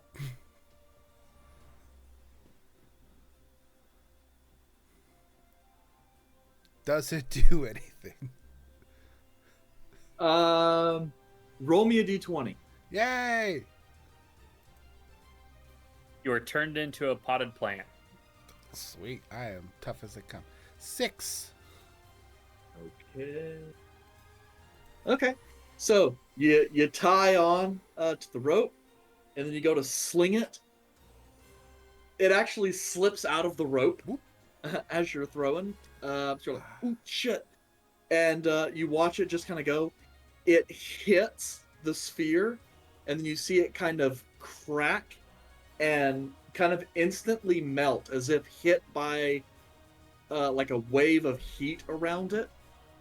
And at first you think nothing, but then you watch as that water starts to refreeze, and it starts to encase the sphere, and then ice crystals start growing, and then you watch as the bright red runes on it start to flicker a little bit, and then you watch as the metal starts to deform due to the drastic differences between heat and cold, and then you hear, and it's as if like the outer layer of the sphere suddenly implodes, and then just kind of slips off and hits the ground as the ice continues to try and take it over. The sphere is on the ground now? Yes, outer layer. It was dealt the requisite amount of cold damage. I.e., you threw an ice elemental at it. I was about to just go Okay, but the sphere is on the ground now. It's not in the pedestal anymore. The outside shell. There is a new smaller shell on the pedestal. We did ice damage to the fire damage we took. So now, yes, and now it appears to be replaced with a bronze series of petals that has an orange runes on it. What did the orange runes say? Squint at it. Actually, inspect it. Yeah, Caleb does dwarven. You do that. I'm going to go up and inspect and see what type of damage it'll do now. Okay. This one appears to be relatively like flimsy kind of outer shell with an orange coating, or it's got this kind of orange, but like really, it's just like yellow, but towards the end of orange, and looks as though it's got a little bit of kind of rust on the ends. From what you can read in the Dwarvish script, it looks as though these runes are designed to generate some sort of acrid effect. Acid. Supposed to do what? Acid? An acrid effect. So something you would assume. Okay. But I will be right back. Dog just jumped over the fence. He says acid effect. Well, what's the opposite of acid? Oh, a base? And yes, again, it looks like this thing is very flimsily put together. Well, Kelmac, you seem sort of basic. Maybe you can open it. Isal, does that jug thing just do? Does it do like as much a bunch of whatever you say it does the first time? I know it does acid. It does that stuff for the day. What else do I have in here? I haven't used water. it today. I Water. got some wine. Water. I got water. Water. Can I? I don't remember filling my water skin. Let me see yours. I think it has to do like damage though. Eric, No, did I I never feel know. anything back from the Fae when I tried to ask it again? Nothing new, but you do note that the presence has not receded. So I'll just explain to the room that I cannot get an answer from the Fae, but I can feel presence here. The spirits. I will take Isal's water skin and I will go pour water on the sphere. You go and pour water on the sphere. And The water drips, hits the edge of the sphere, and just rolls off. I mean, you can dilute acid with water. I thought I'd give it a show, but Well, you're just supposed standing to, right at the orb. You're supposed to start with water, then add acid to it as an immediate. I don't know. I'm not a chemist. We should get Gander here. He'd solve this real quick. We can't leave though. Can you grab the ice shard while you're over there? Which one? The one that's Remember. the part where it's growing the most from. I don't want an elemental popping up here. I'll just grab like the biggest chunk, just toss it back to her. Hmm.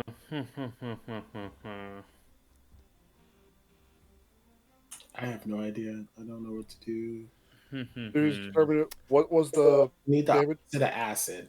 Do we know what color the dwarven runish things were before when they did fire damage?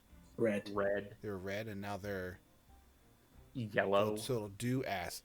So we think it'll do acid this time. Have to do the So opposite. if you do something, just point back to Cold. the group. Do you have any Tell me. cold? We just No, we used just did cold. cold. I'm stupid. Can we do cold again? I could throw the thing back at it. I mean, this is the queen of darkness and cold. Sorry, this lost my accent. Yo, so we not gonna just do the cold again? Like we can just keep throwing the cold stuff at it. See what it does. Okay. I'm gonna walk away before they start doing shit to it, and I get I'm fucking gonna cover blasted. somewhere. Chuck the ice chunk again at it. And... Okay. You're gonna break off a new chunk and then Yeah. throw it. Hell yeah. Okay. I'm solving problems here, people. You chunk it, hits the sphere, shatters into a whole bunch of pieces. Then you watch the runes light up, and you see like the outside pieces are starting to rattle, and they're like barely being held together. And then, boom, a massive kind of spray of acid. Like a giant vitriolic sphere. Yeah. Hmm. I don't think ice is the answer. But the sphere is still together. Mm-hmm. Yep, and it's rattling, and then kind of slowly coming back together. What if I try using my face sense to directly ask the orb to like open? Connect with it? It's squishy looking. Use all. You could just maybe try to Kinda wanna hit it. He's all Or- wants to hit it. Do I see any portals outside of the one we came through? You don't see any, but you can try and sense some if you like. Use all. You want to try to javelin? 16. You don't sense any portals in the immediate vicinity other than that one. You do kind of sense a really powerful one kind of off to the side, but like it feels distant and high in the air. Okay, I'm gonna just point that out to the group. So there's a portal over there, high up distance, but I don't know what it means. Can you see it? Can't see it, but I can sense it. I'm gonna cast spiritual weapon. Okay. And then basically what's gonna appear is Callan's spear from my spiritual guardians. And I'm going to send the spiritual weapon to attack the sphere. Because I think it does force damage, which I'm trying to see if force damage will counteract the acid. Okay. And you're gonna strike the sphere. Yeah. Okay. As you strike the sphere, it passes through, hits the sphere, and you feel it kind of buckle a little bit, but then it kind of rebounds back, and there is another explosion of acid. Do I feel like the buckle means that it actually did take some form of damage, or do I think that it's just recoiling from the hit in general? It seems like it's recoiling. Okay. He's off. Hmm? Either I can go cut it, and I don't feel so great, or you can go try to cut it. Hmm. But if you pitter patter, I'm gonna go cut it, and then Yandere can just bring me back. I'll be fine. I don't think this is going to work, though.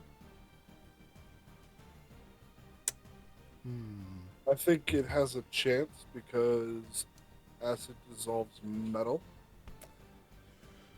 Sure. That's this type of So I shall attack it with the greatest of all metal, Gorman Warax. In the event that I get melted to bones, hold on to those bones. It'll be just a moment and I'll get you back up, I I promise. run up to it and I attack it as hard as I can with my axe. More than force damage! I was gonna say to your stupid ring. Yeah. I'm gonna need a dexterity saving throw from you.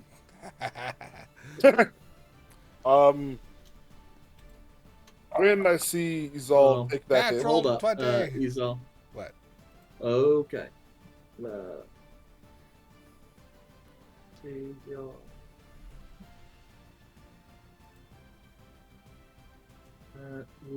That would be 34, half to 17. And then there's kind of a brief moment, Isal, when like you hit right before the acid comes, you hear kind of a ding as it seems to vibrate a little bit before it explodes. Thunder damage. Ah, my face! Oh. Well, you're not dead. I come walking back with minor burns that are just going away. I got some in my eye.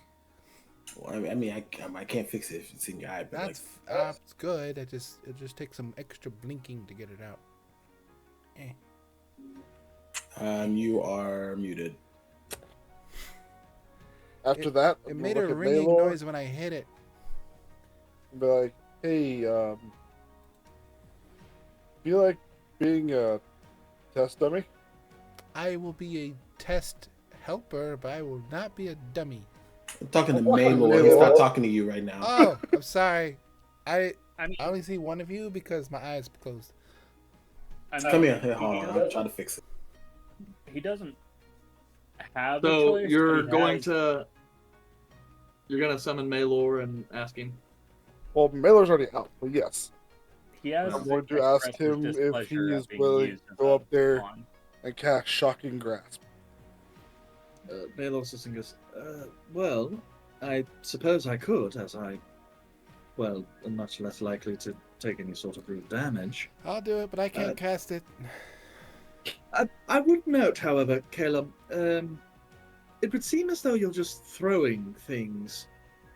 And if this is indeed the spell that we read about, I'm worried that you may exhaust all of your spells long before we breach the final layer. Yes, that is also why I am trying a cantrip first. Wait, Maylor, do you know how to get through this? Yeah, because I mean, if you know how to figure this stuff out with your old magics and stuff, why didn't you tell us this like 15 minutes ago? Oh, well, it's because I'm actually not familiar with this particular spell. I'm aware it's of the ninth circle, and that is, well, it is not of my particular type of magic. So I'm familiar of its existence, but not the intricacies of it. So you're gonna go over there and shock and grasp it, like Caleb said. Yes, I just Great. say before we throw some more, before we open the gates and start channeling circled magic, perhaps. Anyway. Yes. Listen, I appreciate it. This is me working on being better about just like listening to people. But I'm getting real hot headed right now because I know that this is important to Yandere and we got to get this head out of here. And we know that there's a hunt coming after us. So if you got other stuff that you want to give us, any other information, this would be the good time to do it. If not, just please go over to the freaking spear and shock it a couple of times so we can figure out what the fuck we got to do. Yes. Fine, I'll go, but Please, kind of looking. He's kind of looking over at Caleb, and he goes over, and as he's like getting up to it, he's starting to like shuffle his feet and kind of build up a static charge. And He's then got no friction. That's lying. yeah, well, he goes explosion, Mm.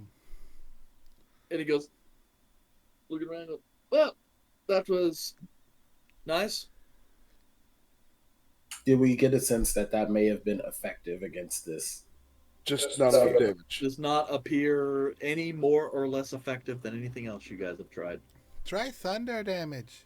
Let's say shatter. It made noise.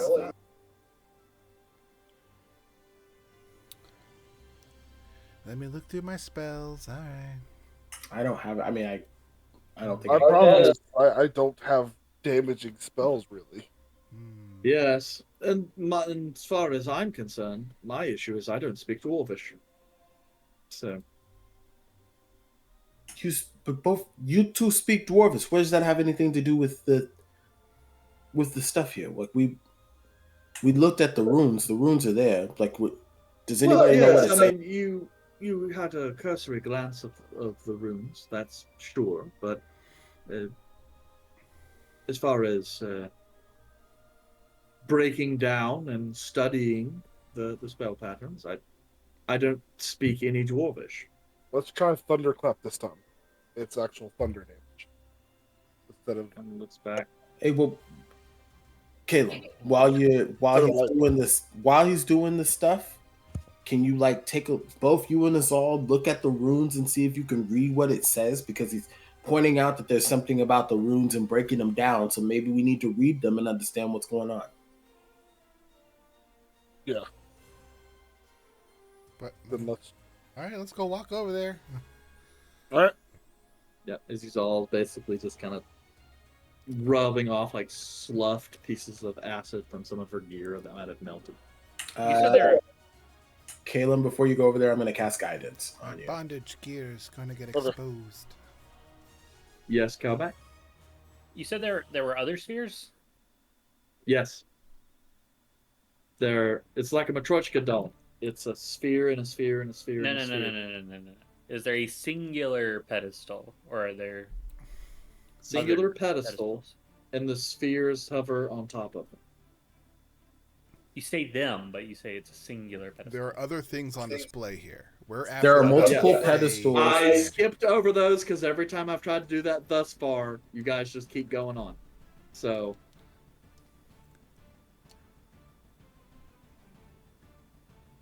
I would ask your question if you're going to ask it, but there are that multiple was my question. pedestals. yes, there are 7 in total.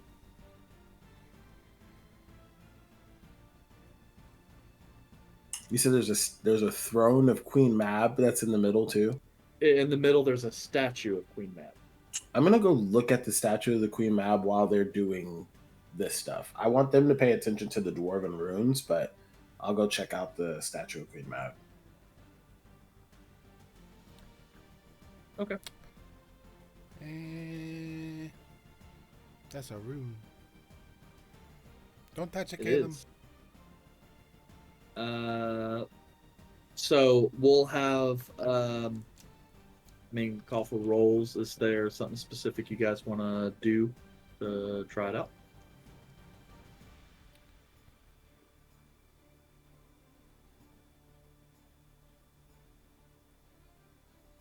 Caleb's I would muted. like to see about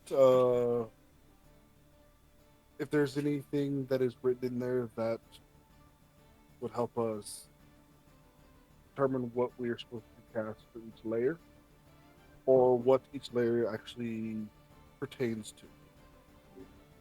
Yeah, and then while they're doing that, when they try to activate it the next time, I'm gonna be looking around the room to see if I see anything that may light up or change in reaction to the spell besides just whatever's on the pedestal. Okay. Yep. Any other clues or anything like that? Caleb, does that mean are you just going to try and roll Arcana again, or Yes. you're going to try and roll Investigation? You I'll casting do any investigation. spells? Okay. What about you, Izal? I'm You also attempting Investigation, or doing something else? Roll for Dwarvish. I will investigate Give the me dwarvish advantage. runes to see if there's. I don't have proficiency in that stuff. You have 31, dude. Leave me alone. Yeah. I will look for weird looking. Since this is old, ancient dwarven make, I will look for runes that might spike my interest. Since I don't know, maybe there's some layover between some Zella builds from thousands of years ago.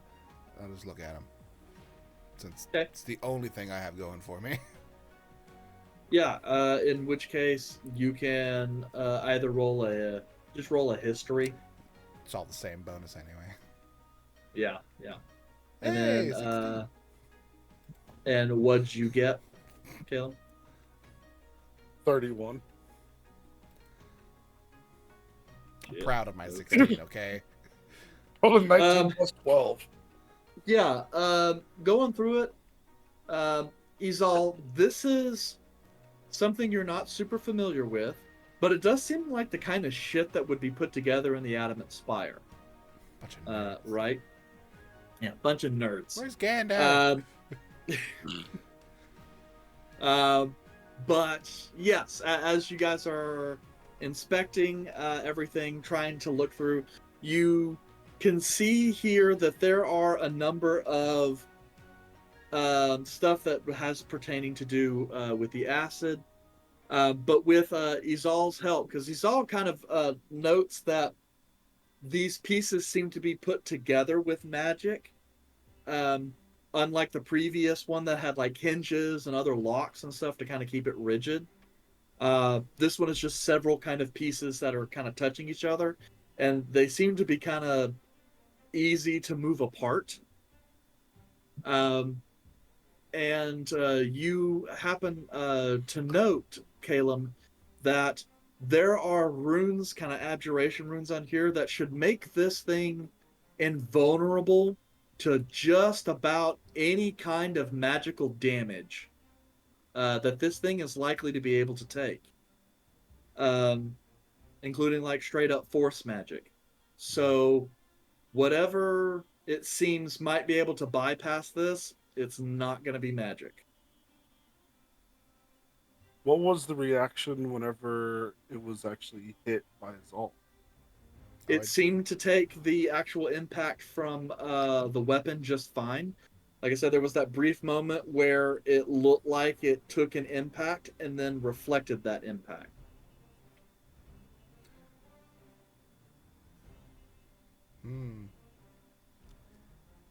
This So- seems like a caveman type of solution. Y'all want to back up? And now we should also see if the different types of damage have an effect. Piercing, slashing, and bludgeoning. Yo, back up. School back. So I'm getting back. Yeah, back up. Okay. What are you doing, Calmac? You said it looks like pieces that are held together by magic. Yeah. Yes. Actually, like really weak magic too. Like even as it's just kind of sitting here, just the wind whipping through this place is kind of causing the plates to kind of shift a little bit. And then as the wind dies down, they kind of center back. So whatever is keeping it here is not a very strong force. Yandere, just I guess get ready to keep me from melting into a puddle, I guess. Well, I'm better off if I let you melt into a puddle and then bring you back. Like that's kind of how my thing works. But you know what? You go do what you got to do. I'm still standing by the sphere wondering what Calmac's doing. What are you doing? I'm just gonna try to take my hands and aim for gaps in the plates and just try to like get in the gaps and just. Would you like some help? Yeah, you want to get your fingers on the other side? Oh, hell yeah. Let's double dip this chip. I don't know if I can bring. Wait, I do have enough diamonds for I'm that. good. Never mind. Yeah, we're good. I You look also don't over- need one for you all. Yeah, I'm she's like- technically free. This bitch I know. free. Well, so Yandere doesn't know that. Oh, that's That's- fair. We that's know fair. that. Yandere That's doesn't know fair. that. I look over but at yeah. Yandere like, those are my diamonds. Yeah. And Calum, as they're sitting here talking about putting their hands on this thing, are you staying there to? Oh, I already do said it, I'm or- backing You up. told him to move away. Okay, good. Yeah, Yeah. I backed up. Yeah. Yeah, I told him Okay. I backed up whenever. Yeah, just kind of point your Decided that. fingers and just try to like get in. Good chop in there. I Hold have on. claws, take so off it's my- kind of easy. I take off my ring of swimming to take off that magical piece there. I take off. Yeah, that's it. Okay. Bless you. If you guys want, I guess, someone with advantage to roll athletics of Izal and Kelman. Oh, I got excited. Calmac, can I do it? Can I help them with athletics? Well, come back is fine. If you want to stand right next to the sphere. I don't. Calmac, Yes. can I roll with advantage? We can both roll with advantage. You can only roll one of us at advantage. Okay, yeah, you can roll with advantage. You roll better than me. Well, I have a +9. I'll anchor. I'll anchor. You pull. It's your idea. You're pointing it out. We're doing this together. I'll anchor. You pull. And I'll like brace my foot against the pedestal. 25. Okay. You reach and grab it, but you can't quite touch it. It's almost as if the more force you try to put into it, the more it resists. Easy, slow down. You slow see down. Slow down. the runes glow, and Yep. then I need both of you to roll me dexterity saving throws. Look out. It starts to go up. Uh-oh.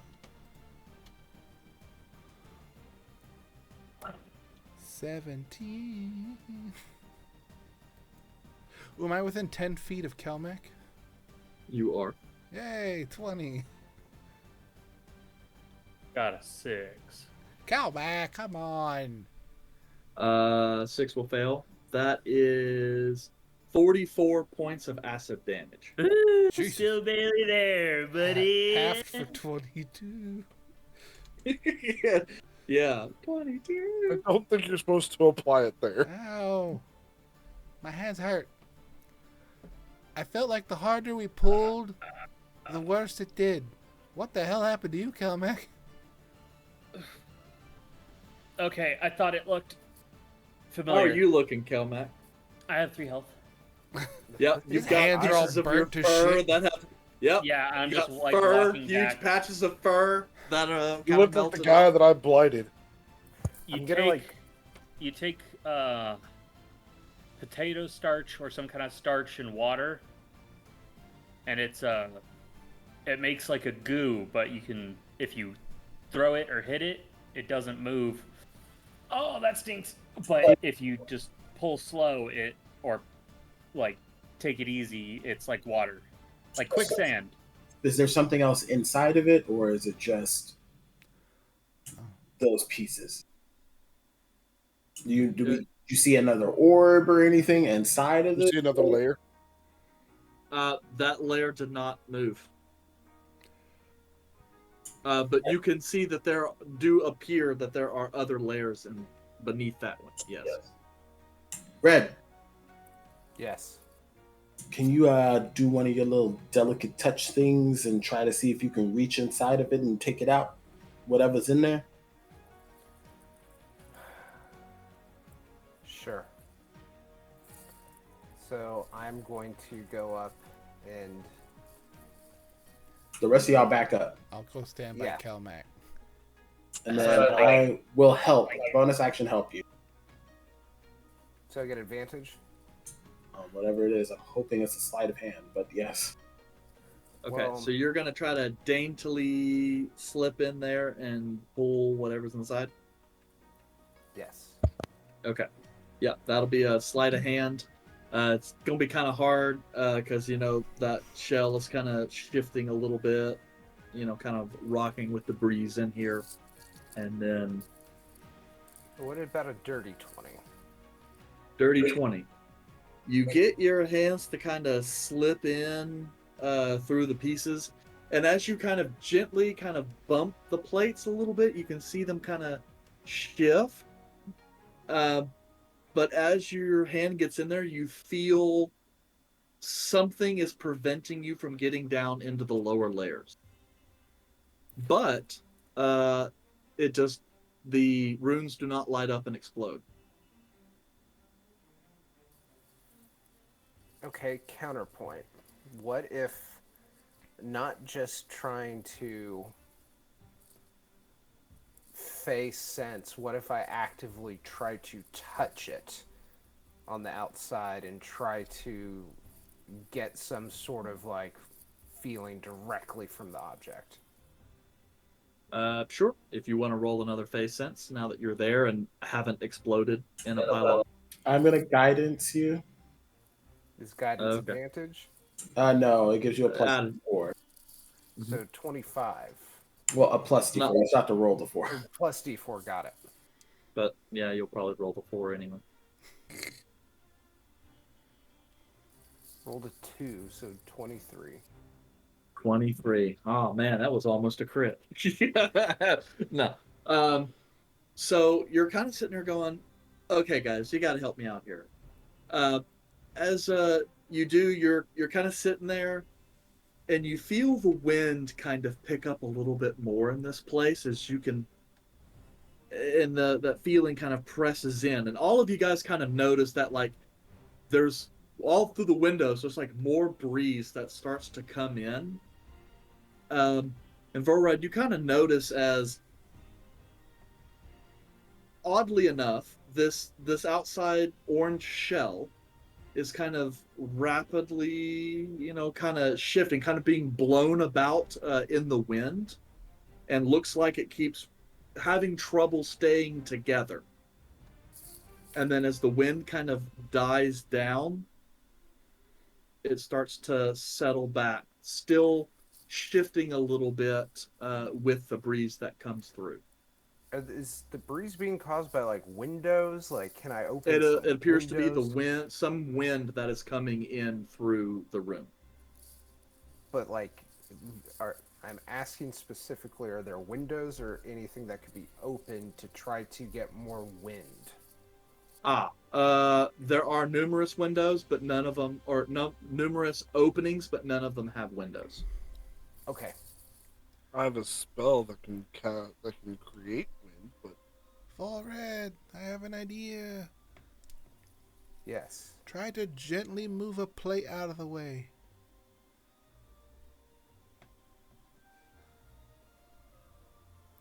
I tried to use a lot of force and it bounced back. If you use a little bit of force, maybe it'll pull away.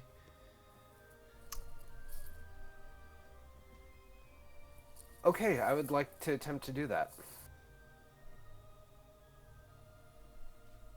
Okay. You attempt to use a little bit of force. Small force. As you gently. Yeah.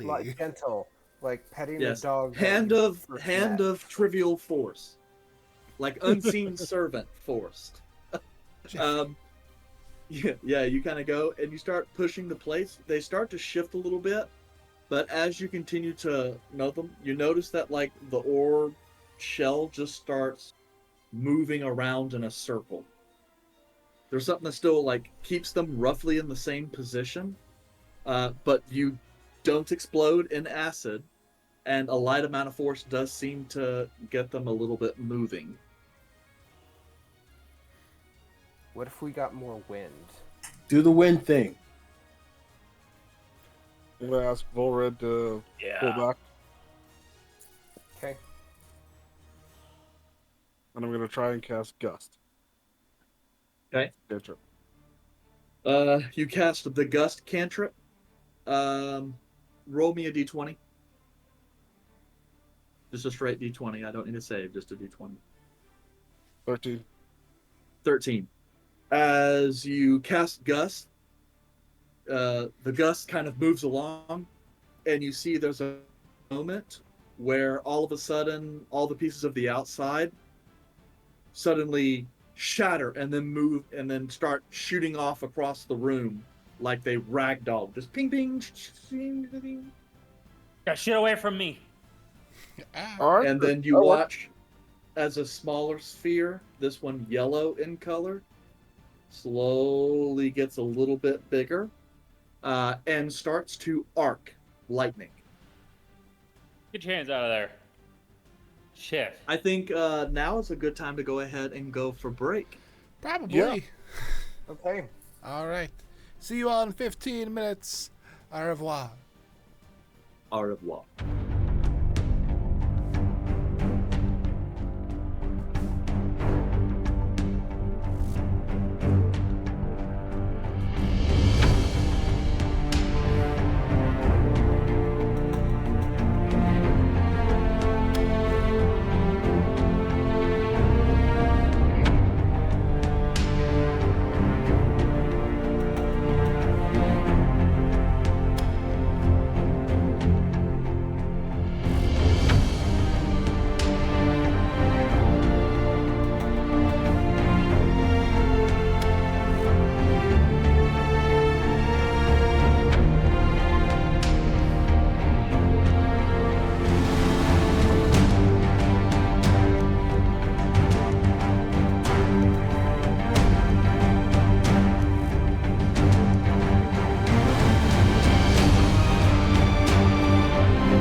kill all y'all. Your characters, not you, obviously. Because we would all beat you. Well, no, not if I killed all of you. I don't know. Jace would probably be pretty hard, and let's be honest.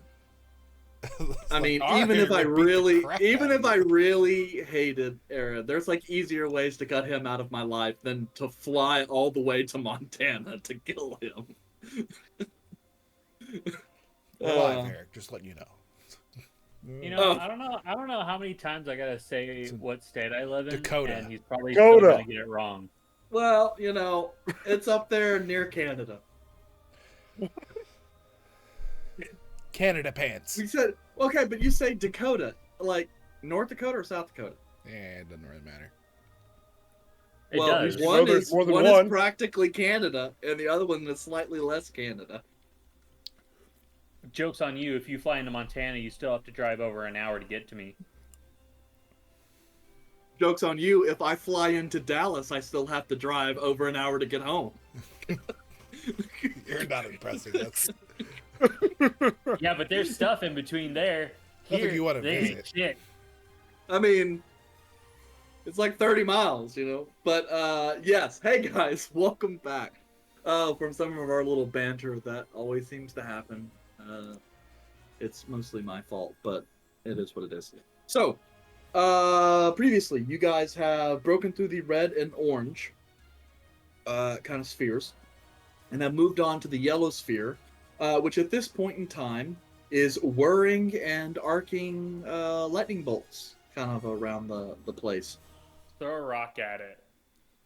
I don't have any rocks. I have a javelin. Could have bought one. Bought a rock? Why would you buy a Could rock? have bought a rock. Oh, Like a rock. I cast minor illusion to make a small rock bird. Rockbird. I just throw it towards them, but it doesn't do anything because it's an illusion. Yep. All right. So this one is arcing electricity. Mm-hmm. I wonder what type of damage this one does. Fire. Want me to get closer to see what it says? Is there earth damage in D&D?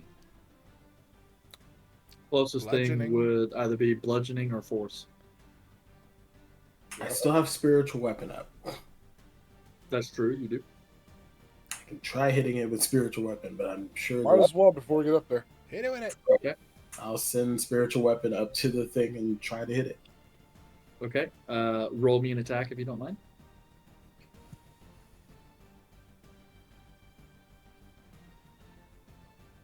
$27 to hit. Yeah, go ahead and roll for damage. 13 points of force damage. Okay. The spiritual weapon, which I believe yours is, what, a scythe? It's a spear right now. A spear. Okay. That's right. You did say it was like Callan's spear. It hits the outside. You see as one of the plates suddenly kind of shifts in, as if like a button has been pressed. And you see the thing go zap, zap, zap, zap, zap, zap, zap, zap, zap.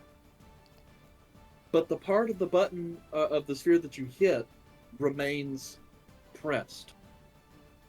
Keep doing it. Press all the buttons. Did I go and swing at another part of the spear? Okay, roll me another attack.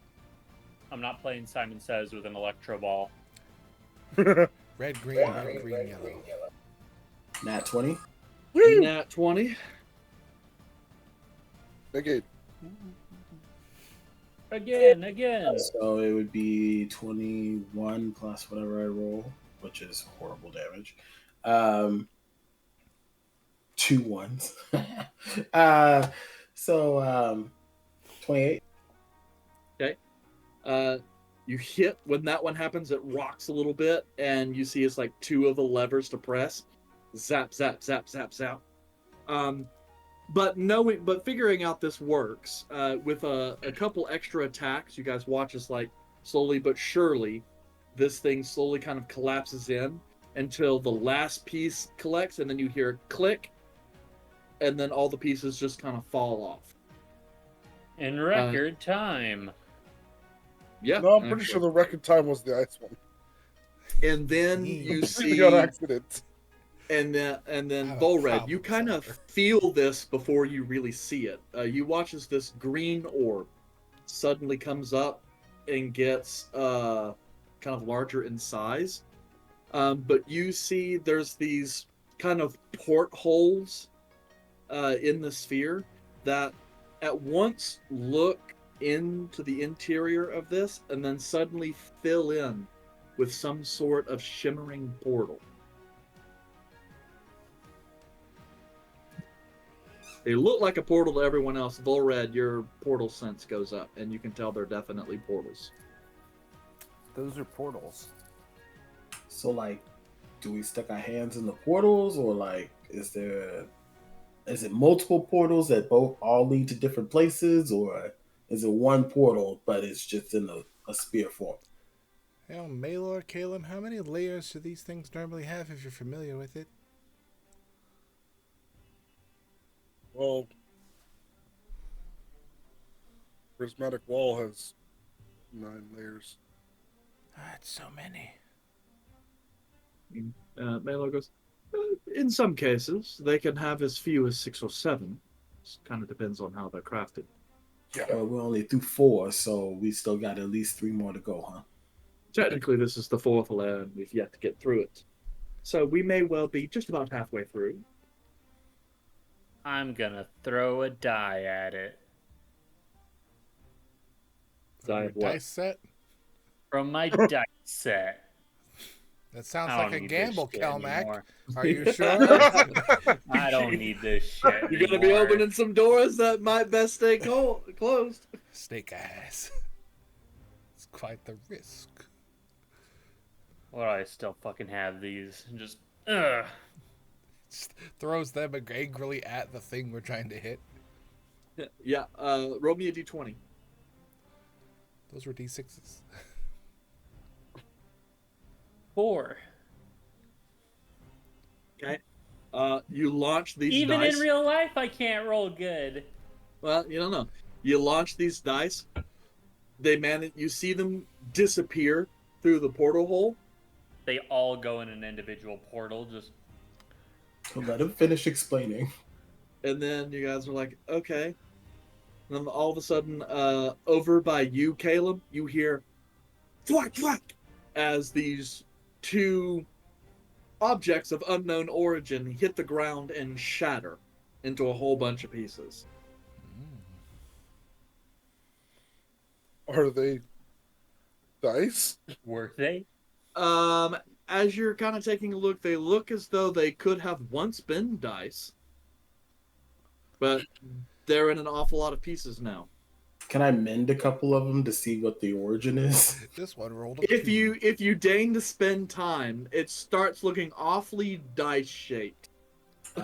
Once you start putting some pieces together. Hey, Looks Calmac, like, how come there were 2 6s on this? That's not your problem now, is it? It's not anyone's problem now. There's a reason why he was trying to get rid of the evidence. They're called high variance dice. He's all. So we throw things into certain portals until we find something that doesn't shoot another one back out. Just gonna sit on the ground and hold my shield above my head. How many different portals do I see? Are you going to approach it? But Volred can tell you that he sensed 4 portal pings. 4. Okay. Unless Volred chooses to keep that information to himself. Nope. Do I sense? Am I able to see or glean a difference in the 4 different portals? And is there a distinct, or is there a one outlier out of the 4?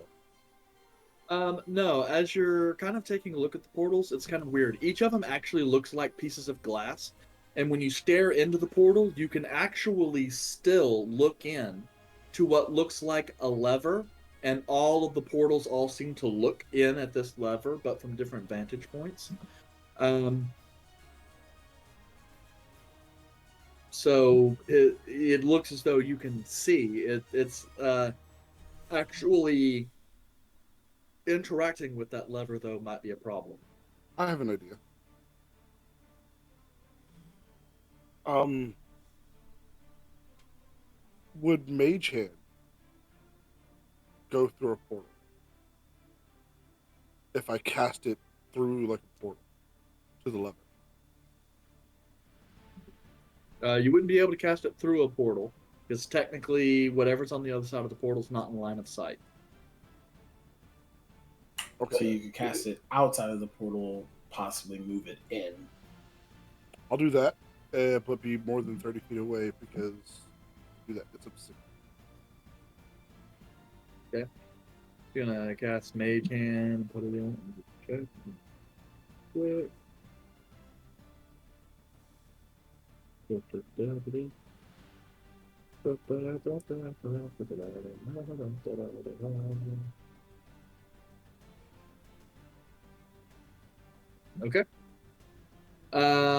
Yeah, so you cast Mage Hand and you start sending it inside the portal, and you do not seem to the Mage Hand enters, but all you see is the lever. You don't see the actual Mage Hand on the other side. In fact, as soon as it passes through, it seems to disappear, as if you lose connection with it. Question to Volred. You said there's a portal up there. Yes. Do you sense that portal connects to this portal? DM, is that something I can tell? It doesn't seem so, because the portal you sense that's like up there feels like a really, really long way away. So, I mean, you're not a mathematician, but you're kind of dubious as to how the dice could have come from that portal. And I guess to clarify, when Kelmac put his stuff in, you did feel the opening of another portal above you. So I guess that would be a good thing to note. So it's not. It looks like when something passes through, it opens up. And you did feel as the Mage Hand goes in, another portal opened up and immediately closed just before Calum lost. And based on the ping, Calum, you can assume that your Mage Hand was teleported too far away from you. And you said there's 4 different portals that we can see.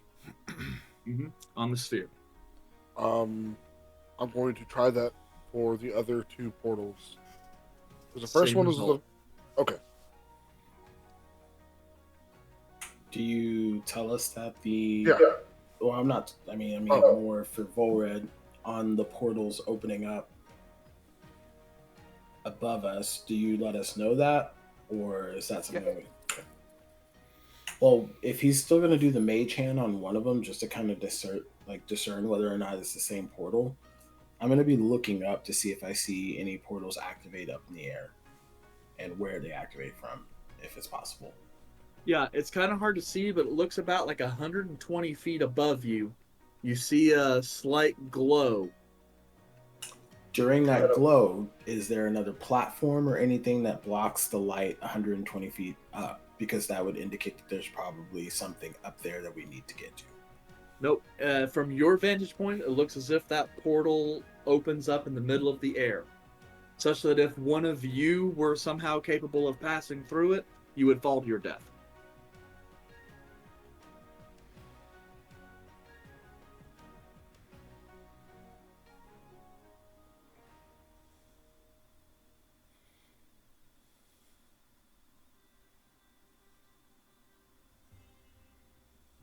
Caleb, do you still have that thing that helps us fly?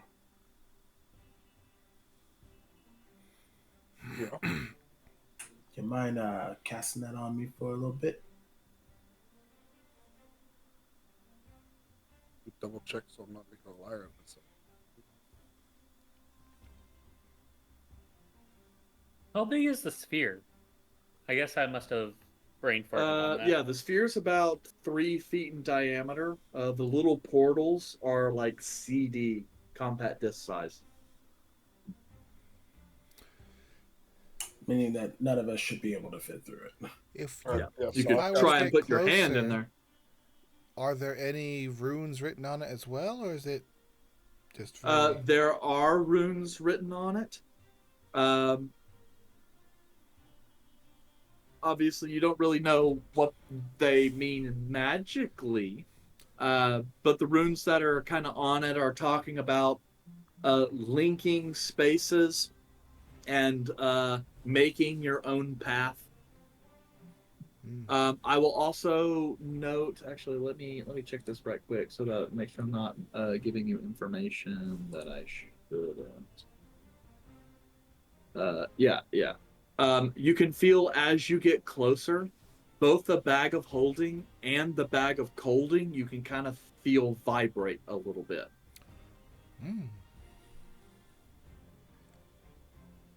And you've heard stories of what happens when extra-dimensional objects come in close contact or within one another. So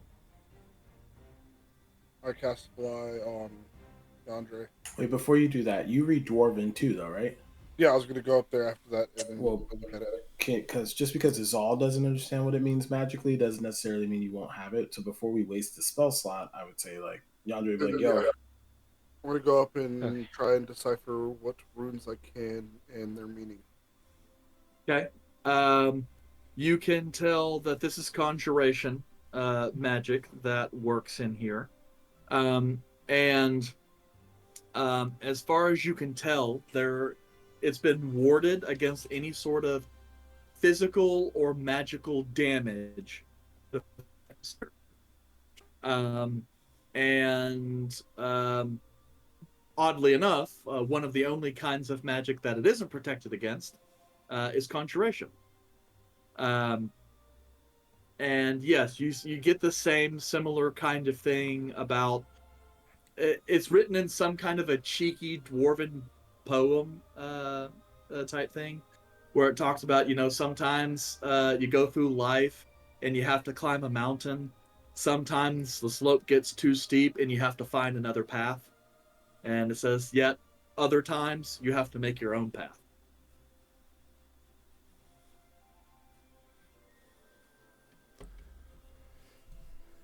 You said it's conjuration magic that it is not immune to? Yep. Seems to be warded from every type of magic except conjuration.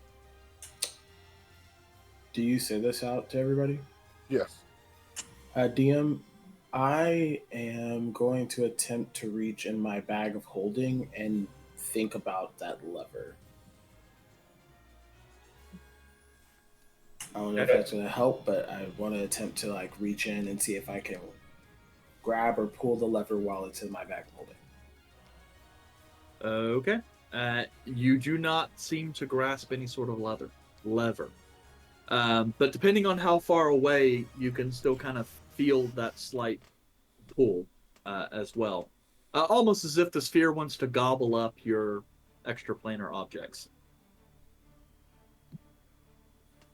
No. Wait. If two, this is out of character. If two extraplanar objects collide, it basically shunts whatever was in those things out. It destroys those two items, but it shunts everything that was in it out, right? It makes a black hole that goes to the ethereal plane, or not the ethereal, the astral plane. Oh, okay, so yeah, never mind. But yes, it does destroy the object. I don't know the space that it does it in, though. I'm guessing around the area that the acid and fire probably hit. At least.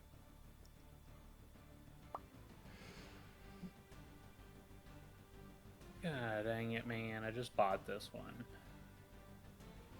And what does the exterior of the sphere look like? It is probably the nicest looking sphere that you guys have come across so far.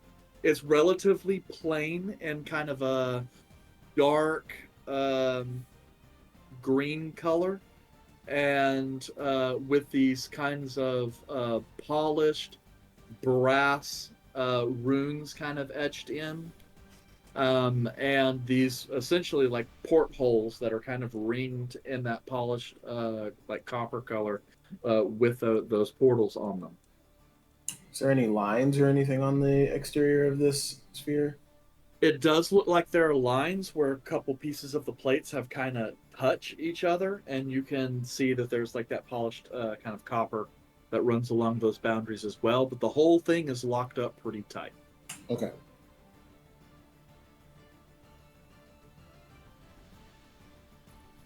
So the last time I did Phase Sense, I feel like we were able to figure out that wind was like the hint. So I would like to attempt another Fey if possible to see if there's any other sort of hint available. Are you letting us know that, or are you just going to do it? I'm just going to do it.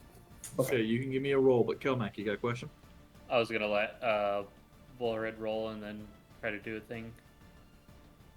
Is anybody? Yeah, well, he can roll. But what are you doing, Kelmac?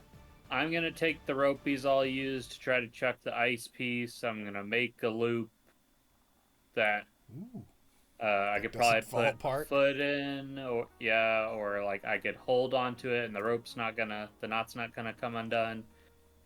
And I'm just gonna try to just feed a small portion of it, see if it cuts, or if it just kind of goes through, since it's a continuous piece and not an individual one. I don't know. The portal remains open, and you can just keep feeding rope. Anyone who cares to look up can start to see a little bit of rope kind of starting to dangle from a little orb of light above you guys. And you can see the lever there, right? When he's putting something through, no, because the whole portal is kind of vibrating and rippling, so you can't really see anything. But the other portals you can still see the lever. And then Volred. As you're kind of getting close and kind of sensing, kind of mixed in a little bit with your portal sense, you get the feeling that it's like these four portals are like connected, and that similar sensation that the other party members have kind of expressed about it wanting to absorb other extra dimensional objects.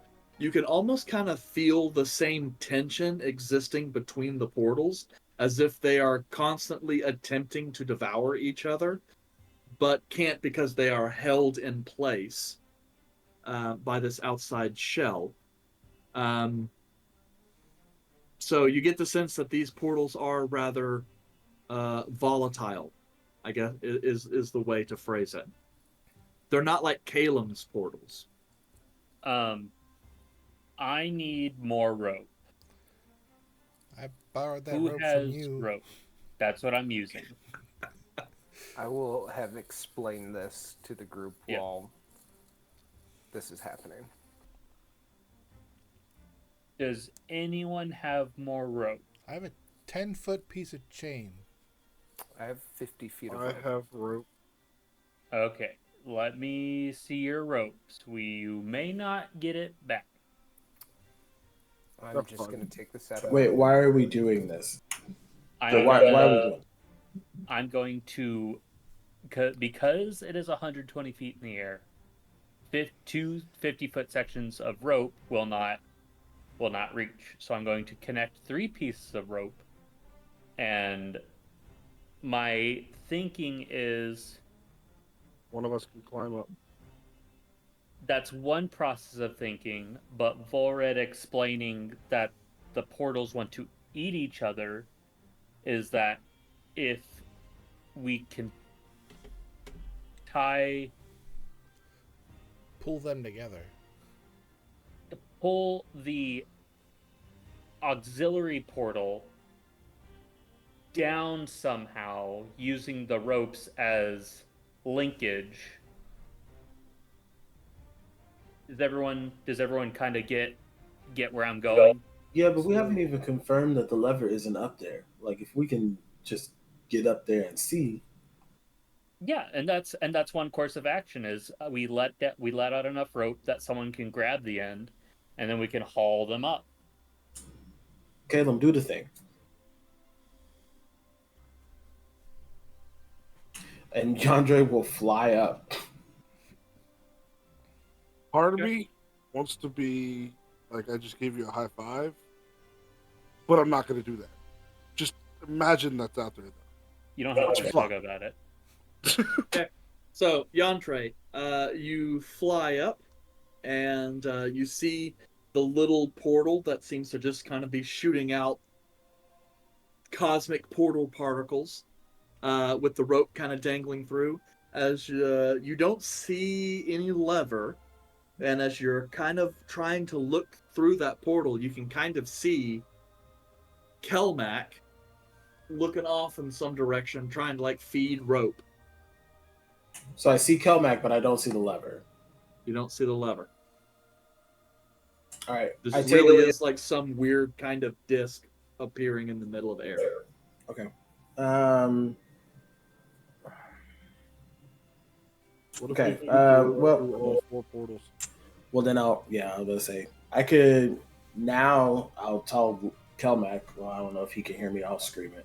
He's like, "Okay, go ahead and do the extra rope stuff. I'll bring the rope back down, and then we'll feed it through, and I'll keep going back up until we figure out where we're going." Well, Kelmac has one, and he can feed it to the other one. So now he's feeding it through with one. Well, yeah, but we still have to get the other end of the rope down to where everybody is, right? Yeah, so I have 3 pieces of 50-foot rope that I'm going to link together, so we will have 150 foot of rope until it gets to the bottom, and then I will tie the dangling end from the portal to the rope, and maybe like feed the loose end through the loop. You know, so like as you pull it, it's just like a cinch. So as you pull, the loop would get smaller and smaller and smaller. Okay. Okay. So I guess we tried to do that. Yeah. Okay. Yeah, that's my plan. And once we get it down, put it through, I'll just give it a tug, see if anything moves. Yep. Okay. Roll me an athletics.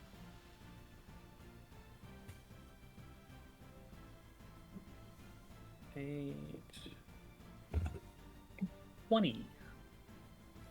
Okay. So you start to pull. It's really hard. You're like, God, this fucking thing's not moving. But then you almost kind of start feeling a little bit of give, and you can watch as like the sphere looks like it's trying to move, and you can see that little portal thing, Yandre, is like slowly trying to move. They're fighting really hard not to do it, but it is moving. Hey, it looks like it might be working up here. How well is that pedestal attached to the floor? It's integral. Okay, then I'll just put my feet on it. Okay, yeah. Certainly solid enough for that. So because you do everything's that, ice. Yeah. I'm going to use the other side that I'm up by, and I don't know how you do this flying. I don't know if it's really... You don't really, because you're not affected by gravity. But if I'm pushing down or trying to go back down to the ground and I'm holding the rope, can I help Kelmac with his next roll, is what I'm saying. Can I assist him with trying to pull I don't know. That's a good call. We'll say you can flip open a parking... I don't know. Okay. Wait. I'm trying to say like a parking brake, because otherwise when you grab, you'll just get pulled along with it. Because you've got nothing to actually push your your weight against. You're an immovable rod. The mechanics of this are really weird. We're playing D&D. Everybody's going to get up incredibly It's D&D! So, the legends of yore. at the end of the question is, can I help Kelmac with his next roll? Yeah. somehow or another, it helps out. I was gonna channel divinity, peerless athlete. So for the next 10 minutes, I would get advantage with strength checks, and I can carry, push, drag, and lift twice as much as weight as normal. Or you can save that until we actually need it in case we get in a fight, and just use the help that I'm giving you right now. Well, it only works on checks, not attack rolls and stuff like that. So And it'll only also, work in this situation. that's only the second time he's ever used it. You can use it, but I was just trying to help you. No, it also is my inspiring smite. So, Oh, So, are you going to use it or not? no, I'll just get the help. Okay. All right. So slowly but surely, as the minutes creak by, you guys watch as there's a limit to how far away that sphere likes to move from the base, and then it just becomes all that much harder to slowly drag a portal tearing away through time and space. 120 And I'm just like feet. wrapping the rope around my arm, squat down, and just. All right. You If look you tired. give me another it would be smart if you athletics if you helped. don't mind. Oh, you got this, buddy. 18. Cool. Oh, is that with advantage? Yes. 21. Because Yandre's / Reggie / whoever is helping you. It's Sal. Well, I'm saying whoever. Sal and Reggie. I don't know if that 21. still works, Reggie's because a if ghost. Sal is in the Yandre body, then who is doing the helping? Reggie. No, okay, there you go. That's what I was saying, like Reggie or whoever's in the ghost is helping you out. Did the advantage Reggie's help? pushing me while I'm pulling. All right, it was Yeah. 21 though. Yeah, 21. Okay. Yeah, you're going.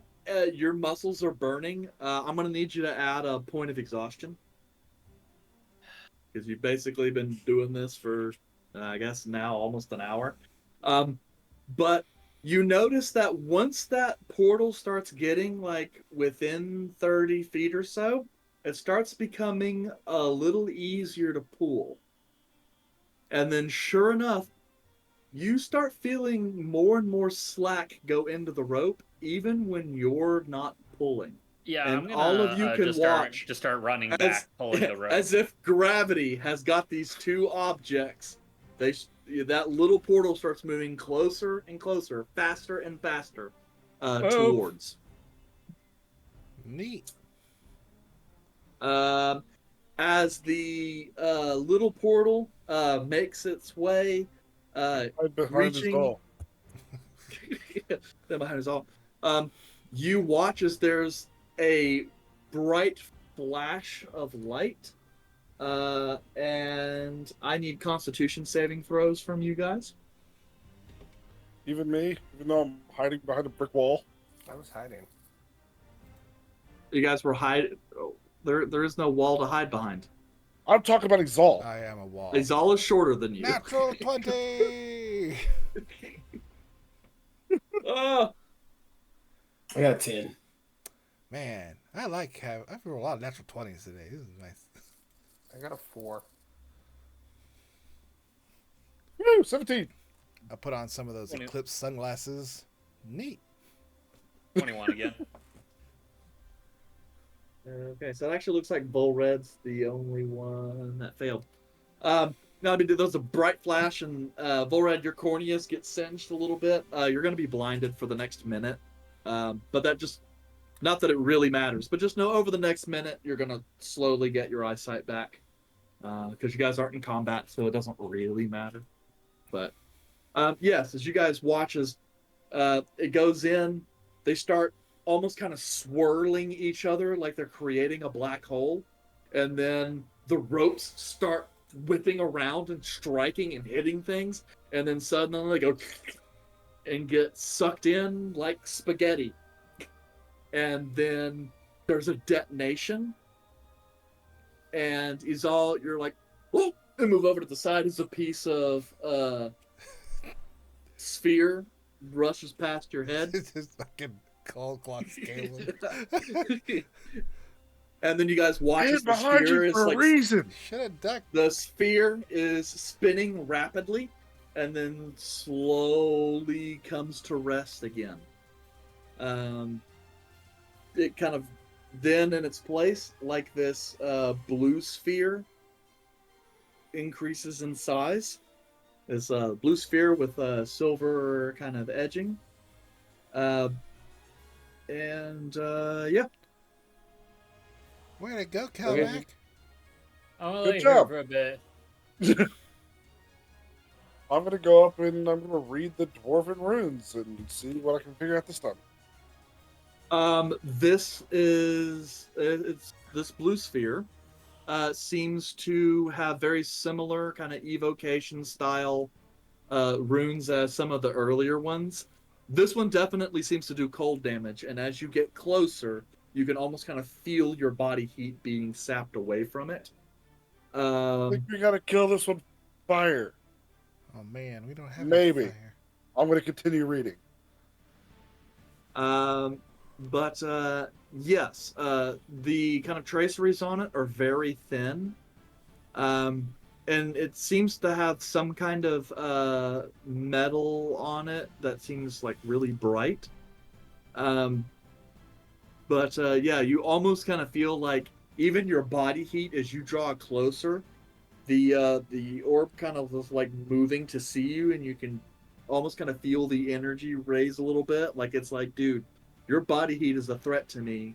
Step closer, and I'll blast you. I'm going to use Great Bonfire to light a torch. Just see how it reacts. I'm not going to hit it with it, but I'm going to see how it reacts to fire in its vicinity. Okay, since it didn't target the sphere, you light the bonfire, and then you watch some of the runes light up just a little bit, and you feel suddenly the air around you dim really cold, and then you watch the bonfire slowly dim and peter out, extinguished by the extreme temperature. Okay, so it did seem like that would be exactly what it hates. So I think fire is going to be the damage that we're going to need to deal. So I would back up. I just crawl over the portal, just laying on the nice cold ground, just fucking blast it. If it kills me, it kills me.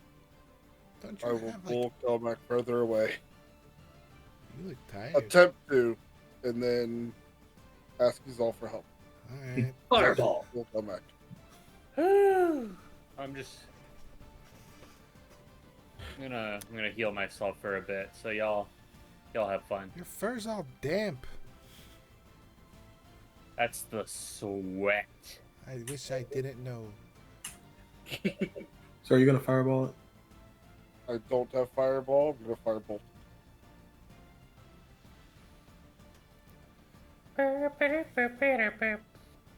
Yeah. Kilmo was nice and promised that he would not pick up Fireball. He's got But he did fire use on his sleep sphere in the. that he could He- Yeah, sleep in I should early have known days. that promise accounted for nothing. Talking about? What are you talking about? You just found a loophole. No. For the majority of the campaign, I've done no damage up until like the past 2 or 3 sessions. Right? Statistically, I'll have yes. to defer to his all. So what are you doing, Caleb? I do firebolt. I rolled a 12 to hit. Okay. 12 actually does not hit. It or rather, it hits but isn't able to break. But like as it draws close, you see the cold basically just extinguish. I'll try again. You could just play a sorcerer and take transmuted spell meta magic, and then just make your own fireball. Caleb has napalm ball. I do if I want to do that, but I don't want to use spells since I have to. He has Willy Pete. This time it's an 18 to hit. 18 will hit. Roll for damage. $19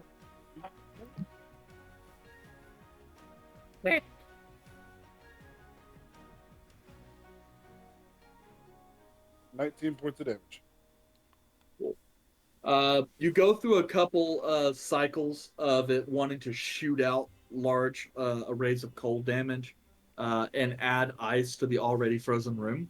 But with a little bit of time, you're able to get to the point where it looks like some of the pieces that look to be holding the shell together have kind of melted in the heat, and so it just kind of falls apart. Showing a sort of indigo, like blue purple sphere that grows in size a little bit. All right. We'll look at this one. See what this one says. Okay.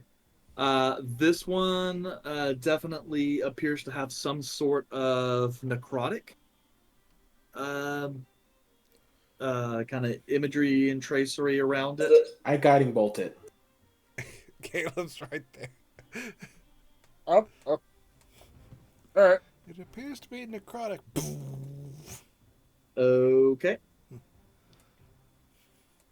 So, give me an attack roll, please.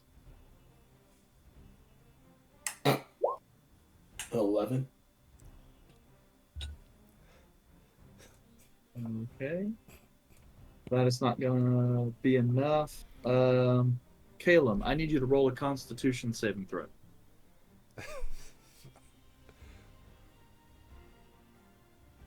Natural. No, 16. Okay. 16. Yeah, that's just fails. You watch as the sphere darkens to almost black and you can't see anything. Then there's a rapidly expanding wave that goes out that seems to drain the color out of everything in the radius. You start to feel your muscles tense, and you are now restrained. Ah, shit! No, wait. I can't. Oh, I can't talk. Ah, shit! I can't move. Caleb, move. Well, I can't. Caleb, did you you note that the sphere is still dark, and all the tracery that you had seen on the top has kind of faded, almost as if there's kind of like this dark shadow layer that has covered everything, and you can no longer read anything about it. Okay, so that layer is gone. No, it seems obscured by some kind of magical darkness. Okay, this sphere is starting to become weird. I can no longer read it, and I still can't move. If I try and move to try and break free of this, am I able to? Roll me another Constitution save. I can go get him. Let me go get him. wait. Let's see if What we do I can want? get out of it. 21. Yes. Let's see. Your All right. bones turn to jelly. You can kind of feel as if the stiffening is continuing, but by flexing a little bit as much as you can, you seem to be keeping it at bay. Your condition is not worsening, but it has not gotten better. It's still taking effect, and it's not letting up. Do you want me to put some light on it? Sure. All right. With that, Yandere will cast daylight. Okay. On the sphere and Caleb. Okay. You cast daylight. You watch as the miasma around the sphere kind of evaporates like morning fog in the sun. The silver traceries grow really bright, and then you hear click, and then the shell falls apart, showing one violet kind of red purple sphere. Caleb, your condition did not abate, I need you to roll me another Constitution 7 throw. First, can I try and read it? What, this? Yes, the new layer. Yeah. Yes, you can read it. This one appears opposite. It's red, purple, but it has lots of tracery on it that actually glows with light. This tracery, as far as you can tell, is literally just a shell held together by magic. There's like no kind of special evocation or anything. It's just pure abjuration. I'm going to cast Dispel Magic. Okay. As you cast Dispel Magic, you watch as the traceries fade. The shell cracks open, and then floating in there is the severed head of Cernunnos. Does the thing break off now? Nope. I need that Constitution 7 throw. Do you help, Kayla? I should go help Kayla. 15. I fail again. 15 is a fail. You start to feel your joints start to lock up, and it's starting to become really hard to breathe. As you guys kind of look, you start to see some of Caleb's skin is starting to calcify. He is slowly becoming petrified.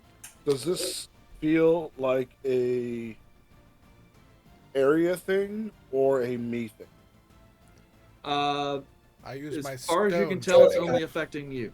I got it. I prepared a spell because I knew we were fighting some frozen bitches anyway. So Yandere is going to walk up to Caleb. He's going to touch him and cast Freedom of Movement,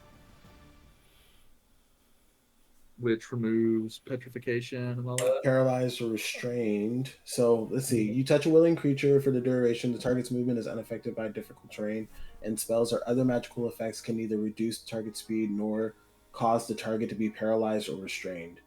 The target can also spend 5 feet of movement to automatically escape from non-magical restraints, such as that's non-magical stuff. Cool. So since you're technically restrained and not yet petrified, that'll work. And like the stone starts to fall off. Yep. Oh shit! Thank you. I give Yandere a hug. Yeah, that's good because if you'd have let that petrification kick in, it has an extra nasty effect that you guys would not have appreciated. Question I would for have the loved DM, it. just because Tell us. the portal one. Is that how you thought we were going to break it? No. We're idiots. Okay, we'll talk about it later. I was just curious. Yeah. Great. Now I just thought it was like, It's neat. that's an interesting idea. We'll run with it. So Yandere will move past Caleb after casting the spell, and you said that the head is just there now, right? Yep, it is floating. Caleb, is there anything else I need to know about before I touch this thing? Let me look. Calmac, Is get there up. any other layers? Anything else that we should know? With your detect magic still up, nope, you don't sense anything other than some kind of magic like a levitation magic holding it aloft. We're good. Volred, you're that Fey sense that you've had around you suddenly starts to quickly recede as you sense another presence. This one much colder. I'm gonna grab the Sensing head. another presence that's very cold. Yandere, you kind of reach out, grab the head. You're freely able to do so. We need to leave. There is a whispering voice that enters the room. My, that was quite entertaining. I must say, this is only the second time outsiders have managed to enter my vault. You always solve my puzzles with the most interesting tactics. And then you guys can kind of see movement out of your eye as the large Mab statue has now animated and then turned over to look down at you guys. You see the stone and ice kind of receding until you see a still relatively tall pale-skinned Eladrin woman with long, flowing black hair and these kind of shining blue but yet still dark eyes. She glances down at you with a bit of bemusement. Caleb, you're kind of struck by her, just because you don't necessarily want to think of it this way, but she looks awfully similar to Morgren, or at least how other people in the Akari and Athoria seem to view Morgren. With that kind of, elvish but still kind of beautiful but deadly visage.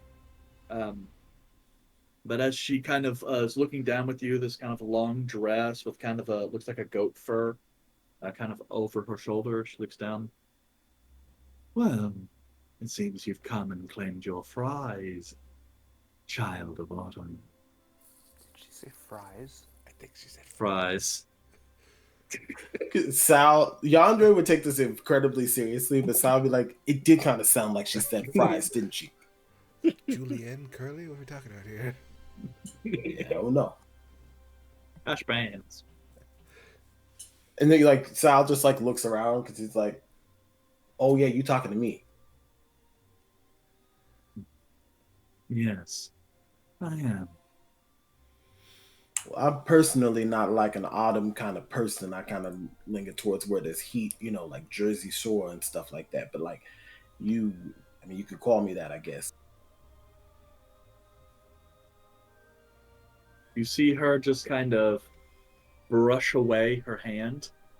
And Yandere, you all of a sudden feel Sal's consciousness rocket back and spring Yandere come to the front. You also feel as though a little bit of your light has dimmed a little bit. Well, There that we was. go. Now that I am talking to the right individual. What did you do? This is the land of air and darkness, child. No creature born of darkness can dwell if I do not allow it. That didn't answer my question. What did you do? I simply forced your undead companion to go away. Don't worry, it's not permanent. I thought you were sending the hunt after us. Oh, yes, I believe I have called that additional little test. So, you came in person, though? Oh, yes, I wanted to see what you and your compatriots would do. I get so bored in the palace, you see, and this was wonderful entertainment.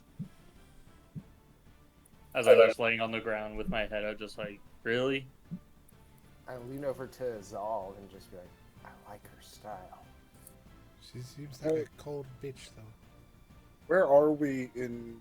He's kind of looking over to his all and like, together? the coldest. I'm over by where the orb would have been because I just grabbed Ceremus's head. And I she would like is to try the and statue. direct, like slowly, like one step at a time, try and pull Yandere towards the group. I mean, I'll talk and move towards the group. That's not Yeah. You gonna get up? You should get up. So like as he is stepping around, it's like, And then she kind of like turns to step down off that central pedestal. And as she does, she kind of shrinks just a little bit. Still taller than you guys, so probably about 8 or 9 feet tall, but much more manageable in size. She does manage to keep a little bit of distance from you, perhaps not to put you on too much edge. But as she's just looking around, well, I think it will be even more entertaining to see whether or not the huntsman manages to kill you. At least before you're able to reunite the two pieces. well, and Yandere is still moving closer towards like Caleb and the rest of his party. You wouldn't put both of the pieces in one room together, though, would you? At this point, it doesn't really matter. You see, Serenos may be the lord of the hunt in autumn, but here in winter he is Black Crom. Here, he has no more desire for that head than I do. He will not be so eager to have it back. He is more interested in punishing intruders. Interesting. Now, where I'm from in the autumn, once you call the hunt on someone, the hunt is relentless. It'll chase them wherever they go, correct? Yes. And so, Yandere, I would assume, has had enough time to walk over by the group. Yeah, like, it's very clear. Like, you're inside, like, she sees what you guys are doing. Doesn't care. To her, this is just a friendly conversation. Once we all get into a group, I want to signal to at least be within arm's reach. So, like, signal that I'm touching Yandere and say Kelmac. I have to help Kelmac up because he's weak right now. He got them brittle cat bones. And then I'm gonna ask silently. To our Kazirik. Zero. Are you around? And you hear go, yeah, I'm here. When we say go, we go. You got it. I don't want to be here any more than you do. And then I'm gonna let Yandere finish talking or signal whenever. Well, I genuinely hope that it doesn't venture out into the land of autumn. Well, unless the Pumpkin King happens to be there.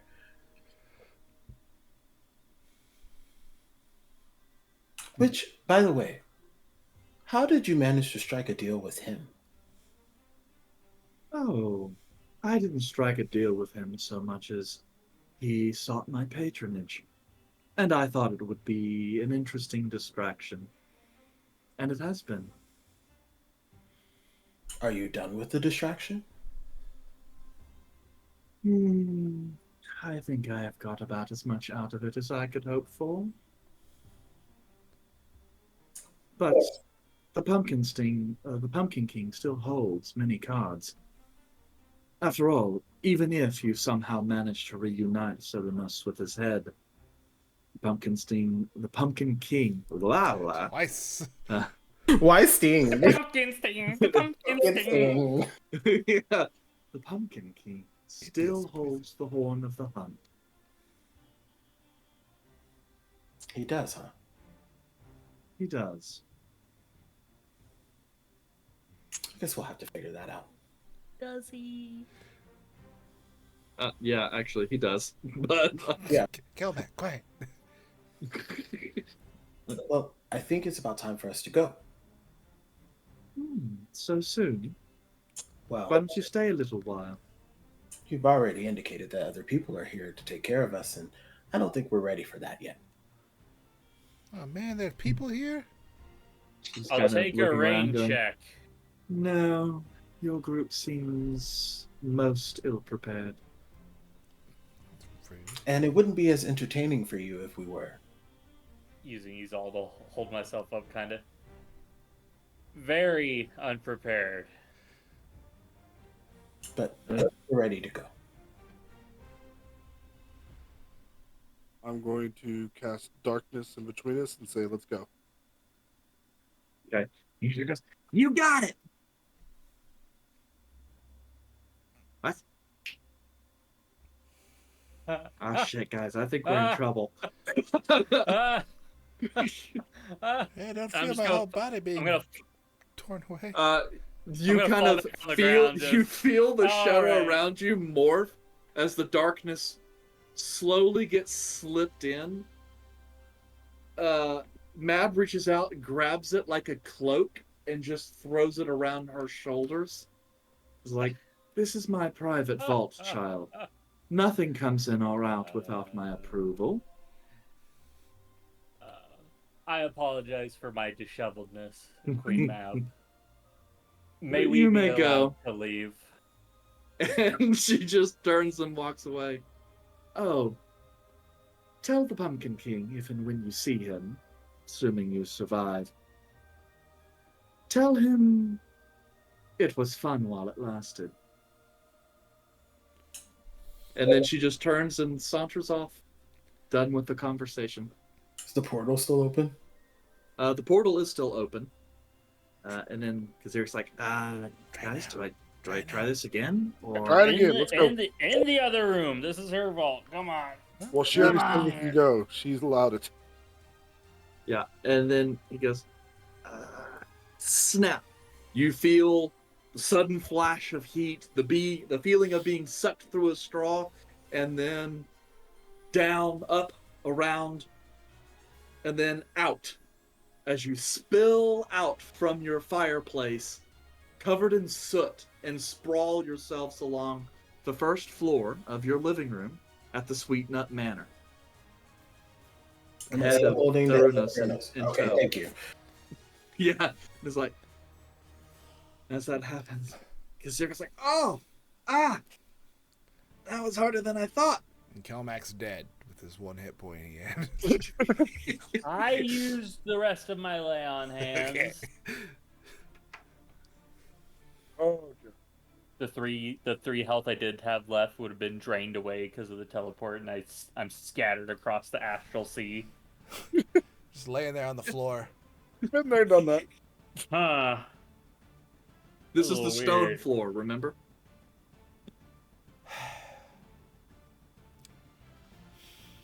Yandere immediately gets up and heads to his room.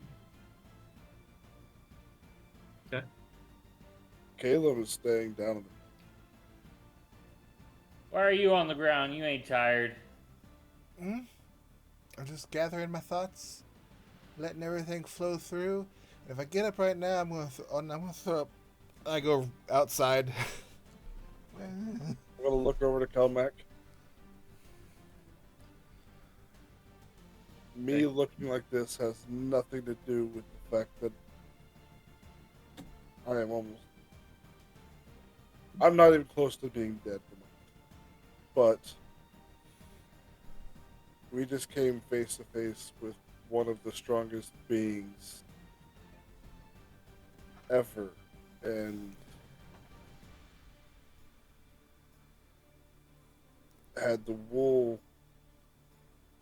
We were blindfolded in her presence, as well as basically handcuffed. And she just said, "Go on, have fun," when she could have just killed us. But we're alive! Alright, I'm gonna take a nap. Okay. We're alive. Get it out, he's all, and I'm just gonna He's all. hobble What's the back to outside my room. look like? Yeah, you step out of the outside. It's definitely warm. It's kind of like you would get afternoon. Your next door neighbor, Alora, is actually in the process of trimming your hedges. Ooh. And as you kind of walk out, she looks and goes, "Oh, my lady is all. Apologies, I was just trying to do some work around here, as it looks like you were letting the verge go a little bit." I'm sorry.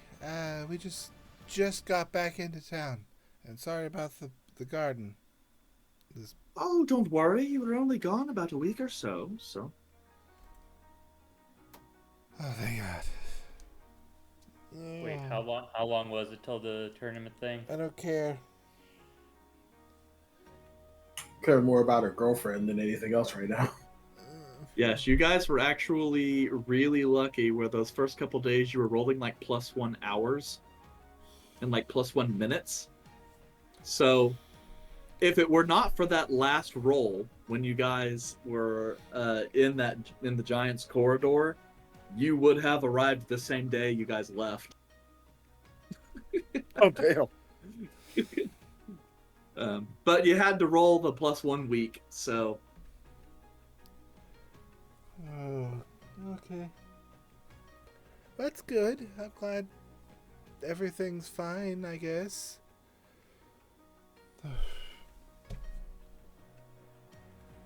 I don't know what to say. I'm gonna go lay down. I came to throw up. I'm gonna go inside. Thank you. My pleasure. Hope you feel better. Yep. Snip, snip, snip. Yep. And so Kelmac went to his room. Yandere went to his room. What are the rest of you guys doing? Bed. Once I get in the living room, whenever it goes away, I just yell, "It's been 1 week!" When was the fight thing? I don't 2 freaking more days. remember. It was 9 days. Okay.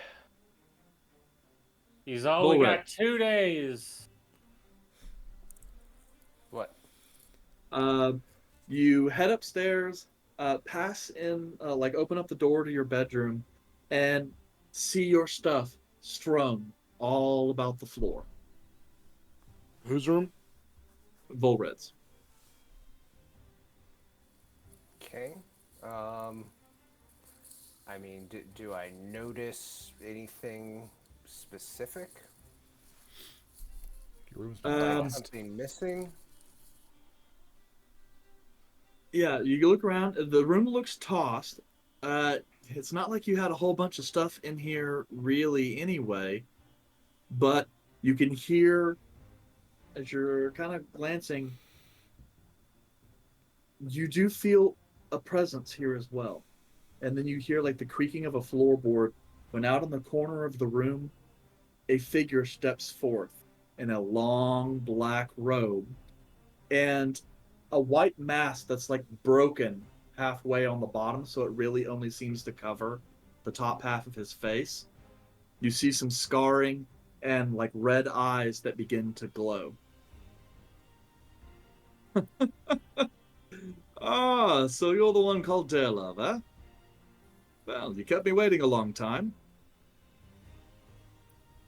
I'm too tired for this shit. Come back tomorrow. No worries, no worries. It's not really my style to drop in unawares and attack you.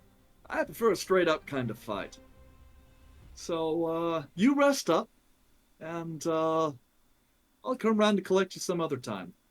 Okay? Can I at least get your name? Of course, of course. The name's Bashalan. Most people call me Bashalan the Shadow. I'm one of the earliest and most powerful of Cavail's shades.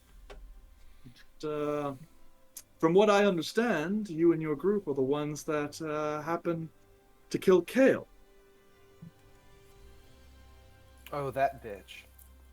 Yeah, well, at any rate, he was one of our more powerful followers, so I guess that means your group is worth fighting. So, I hope you guys give me a good run when we finally meet, eh?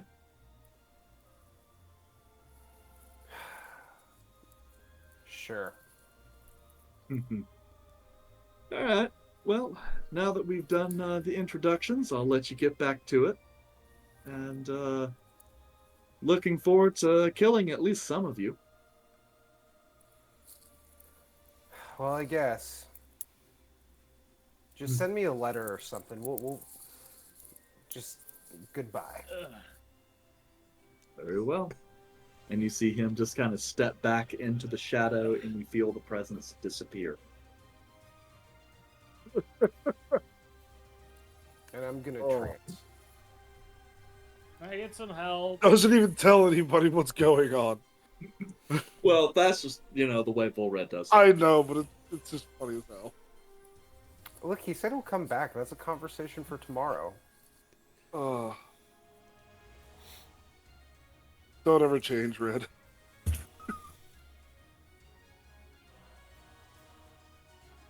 Okay. Let's see. Was Caleb, were you doing anything specific? I'm just He does a ritual. lamenting. Nope, I'm not doing shit. I'm lamenting on the floor about what just happened. Talk to your girlfriend. That's a later thing once I actually rest. Go on a date. We could double date. Ah, yes, a deity striding through the city. You don't have to go to the city. Kelmac, you suck. Whatever. Can you help me get my breastplate off, though? You're real clammy, though. I know, but, like, I gotta wash it. I thought this was mithril. It still gets a stink. Because the leather straps part. Yeah, and the gambeson. Oh, I don't like It's like a this. hairless cat with eczema. Oh, yeah. You should get this acid spot looked at. This does not look good. It'll heal on its own. What about this? I might- Is this a I might grow the tattoo? herb. What the hell, man? Is it a spider? Don't tell anyone. Don't tell anyone. Alright. Because I don't want to sleep in my freaking armor. So I'm in a bed in my place. You should take a bath first, because that's just going to stay all over your stuff. Yeah, I don't want to stink my bed. I'm going to leave your room, because now you're done with your armor, and this feels kind of awkward with you being undressed and me not. So, I'm going to leave. We've literally gone to a bathhouse together. Yeah, but we're both naked in that situation. So just, it's always awkward when one's overdressed. I'm gonna go. Yeah, that's fine. I guess check on everybody if they're all... You have any mail or anything? Just check on I don't anything. know if I have It's any been a mail. week. I'm gonna write my girlfriend while I'm walking. Yeah, I'm gonna... Go ahead. If I got mail, can you just put it on the bed, please? Please and thank you. If you don't And want I'm to just come gonna in. go to the washroom. Alright. Yonder, did you go to your room? I did. I would like to check to see if we had any mail delivered, like slid into the thing through the postal hole. If we had, I don't know how our house works. Do we found have out a we had- mailbox? If we've had a mailbox, I'll be so excited because now we have a mailbox. Yeah. Put it on the list of improvements Do we have that like a you guys slot through wanted the to door? Like Yeah, you have a slot through the door. Did we get any mail? I mean, you got some flyers. Ads. Apparently, someone in your neighborhood, Merrick Copperbrew, is saying that he wanted to host a party over at his place to try out some new brews, and wanted a little bit of a kind of an event to be thrown that you guys were cordially invited for. But the date has already passed. And what's the date? Ah, shit. Guess we could send him a letter. Yeah, and then bunch of just kind of random stuff going on. I'll go knock on Yandre's door. Knock, knock, knocking on Yandre's door. DeAndre answers. After jiggling the handle, Do you jiggle it on the inside too? I do. Sometimes I forget that I locked the door. Oh, no mail. So I don't know if you heard me yelling an absolute, but it's been a week. Okay. I don't know. And careful, Kelmac's walking around naked. So I've seen Kelmick naked before. just don't get shocked. Turn a corner, a big hairy thing right in front of you. That's fair. Bending over, grabbing something. Whoa! Are you okay? Yandre,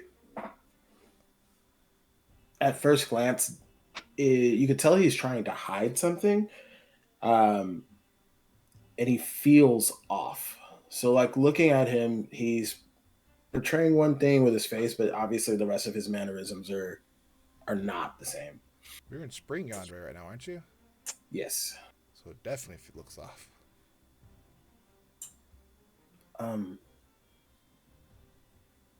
Did you see what happened when we were in Queen Map's vault? I saw that you You were like Sal was hanging out, and then Mab lady waved or whatever, and then it was you. So I have no idea how the hell that works. I don't even know how you change your hair every night, but That's part of the issue. Um, I can't feel Sal anymore.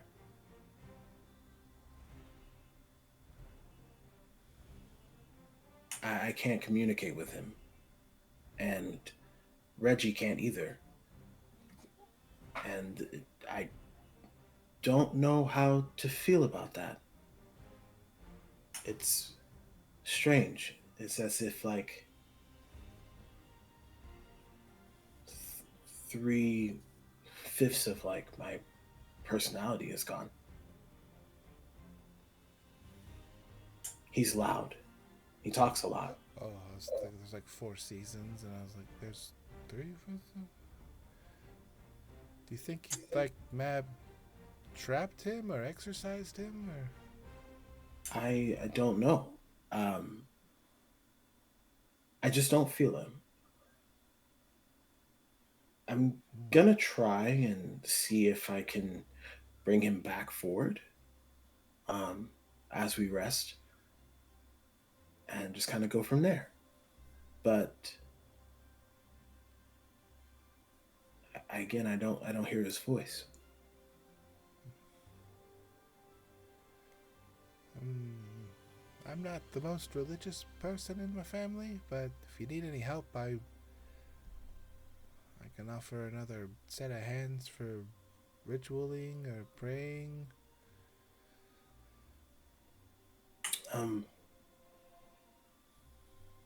Yeah, maybe. I would appreciate that, but I think I need to try to figure this out.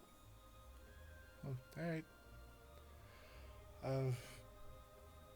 There's no mail. We missed a party for Copper Baru. I haven't really talked to him very much. Let me know if you need anything. I'm gonna go make sure Caleb's not immediately doing a ritual once he gets home. Okay, Do you have your bag of holding? I do. The head's in the bag of holding? It's not right now. Can't they they can sense that stuff, right? Though I'm sure, but I was they can going sense to. us though, probably too. At this point, Queen Mab knows our faces. I would imagine that if she found us here, it's not just the head that she's tracking. But I intend to properly wrap the head and place it in the bag of holding, or maybe back at our. I don't remember the space. Asylum? Let's call it an asylum. Yes, maybe back there. But I'm sorry. Again, I'm not fully You're here. good. Sorry. Take your time. Thank you. And then Yandre closes the door. But you don't hear him shuffle any furniture in front of the door. You don't hear the door lock. It is just a simple close of the door and footsteps away. I jiggle the handle. It's not locked. Just leave it there. I go to Caleb's room. Caleb! Caleb! Do I hear her? I mean, even if you're asleep, she's being pretty loud. I'm not in my room. I said I fell asleep outside in the living room. I would have walked Oh. past you then, probably. Yeah. If I can't find Caleb and walk out. God damn it. I open up his bedroom door, I go down, I pick him up, and I drag him into his room. Oh no, when we came out of the fireplace, I laid down there. Yeah, I I forgot. know, that's what I said. It's like not here. You go back downstairs and he's Okay. there, sprawled out. Pick on him the up, living room floor. carry him up the stairs, go into his room, put him down. Is Maylor here? I don't know how you do your thing. Yes, I'm here. Uh, And he kind of hey. appears. Is he okay? Can you tell that? Because I can't tell. He's just sleeping or a concussion. Oh, yes. He just has an awful lot of nerves. Plus, he used an awful lot of powerful magic. Um, so I think he'll be fine after an evening's rest. I'm gonna roll him onto his side to make sure he doesn't seizure or anything. Well, good luck. I'll watch him. That's really about all I can do, though. Glad we had you with us. You mean you're happy I was available to be your guinea pig? Well, I was fine with doing it. I could have taken several more of those.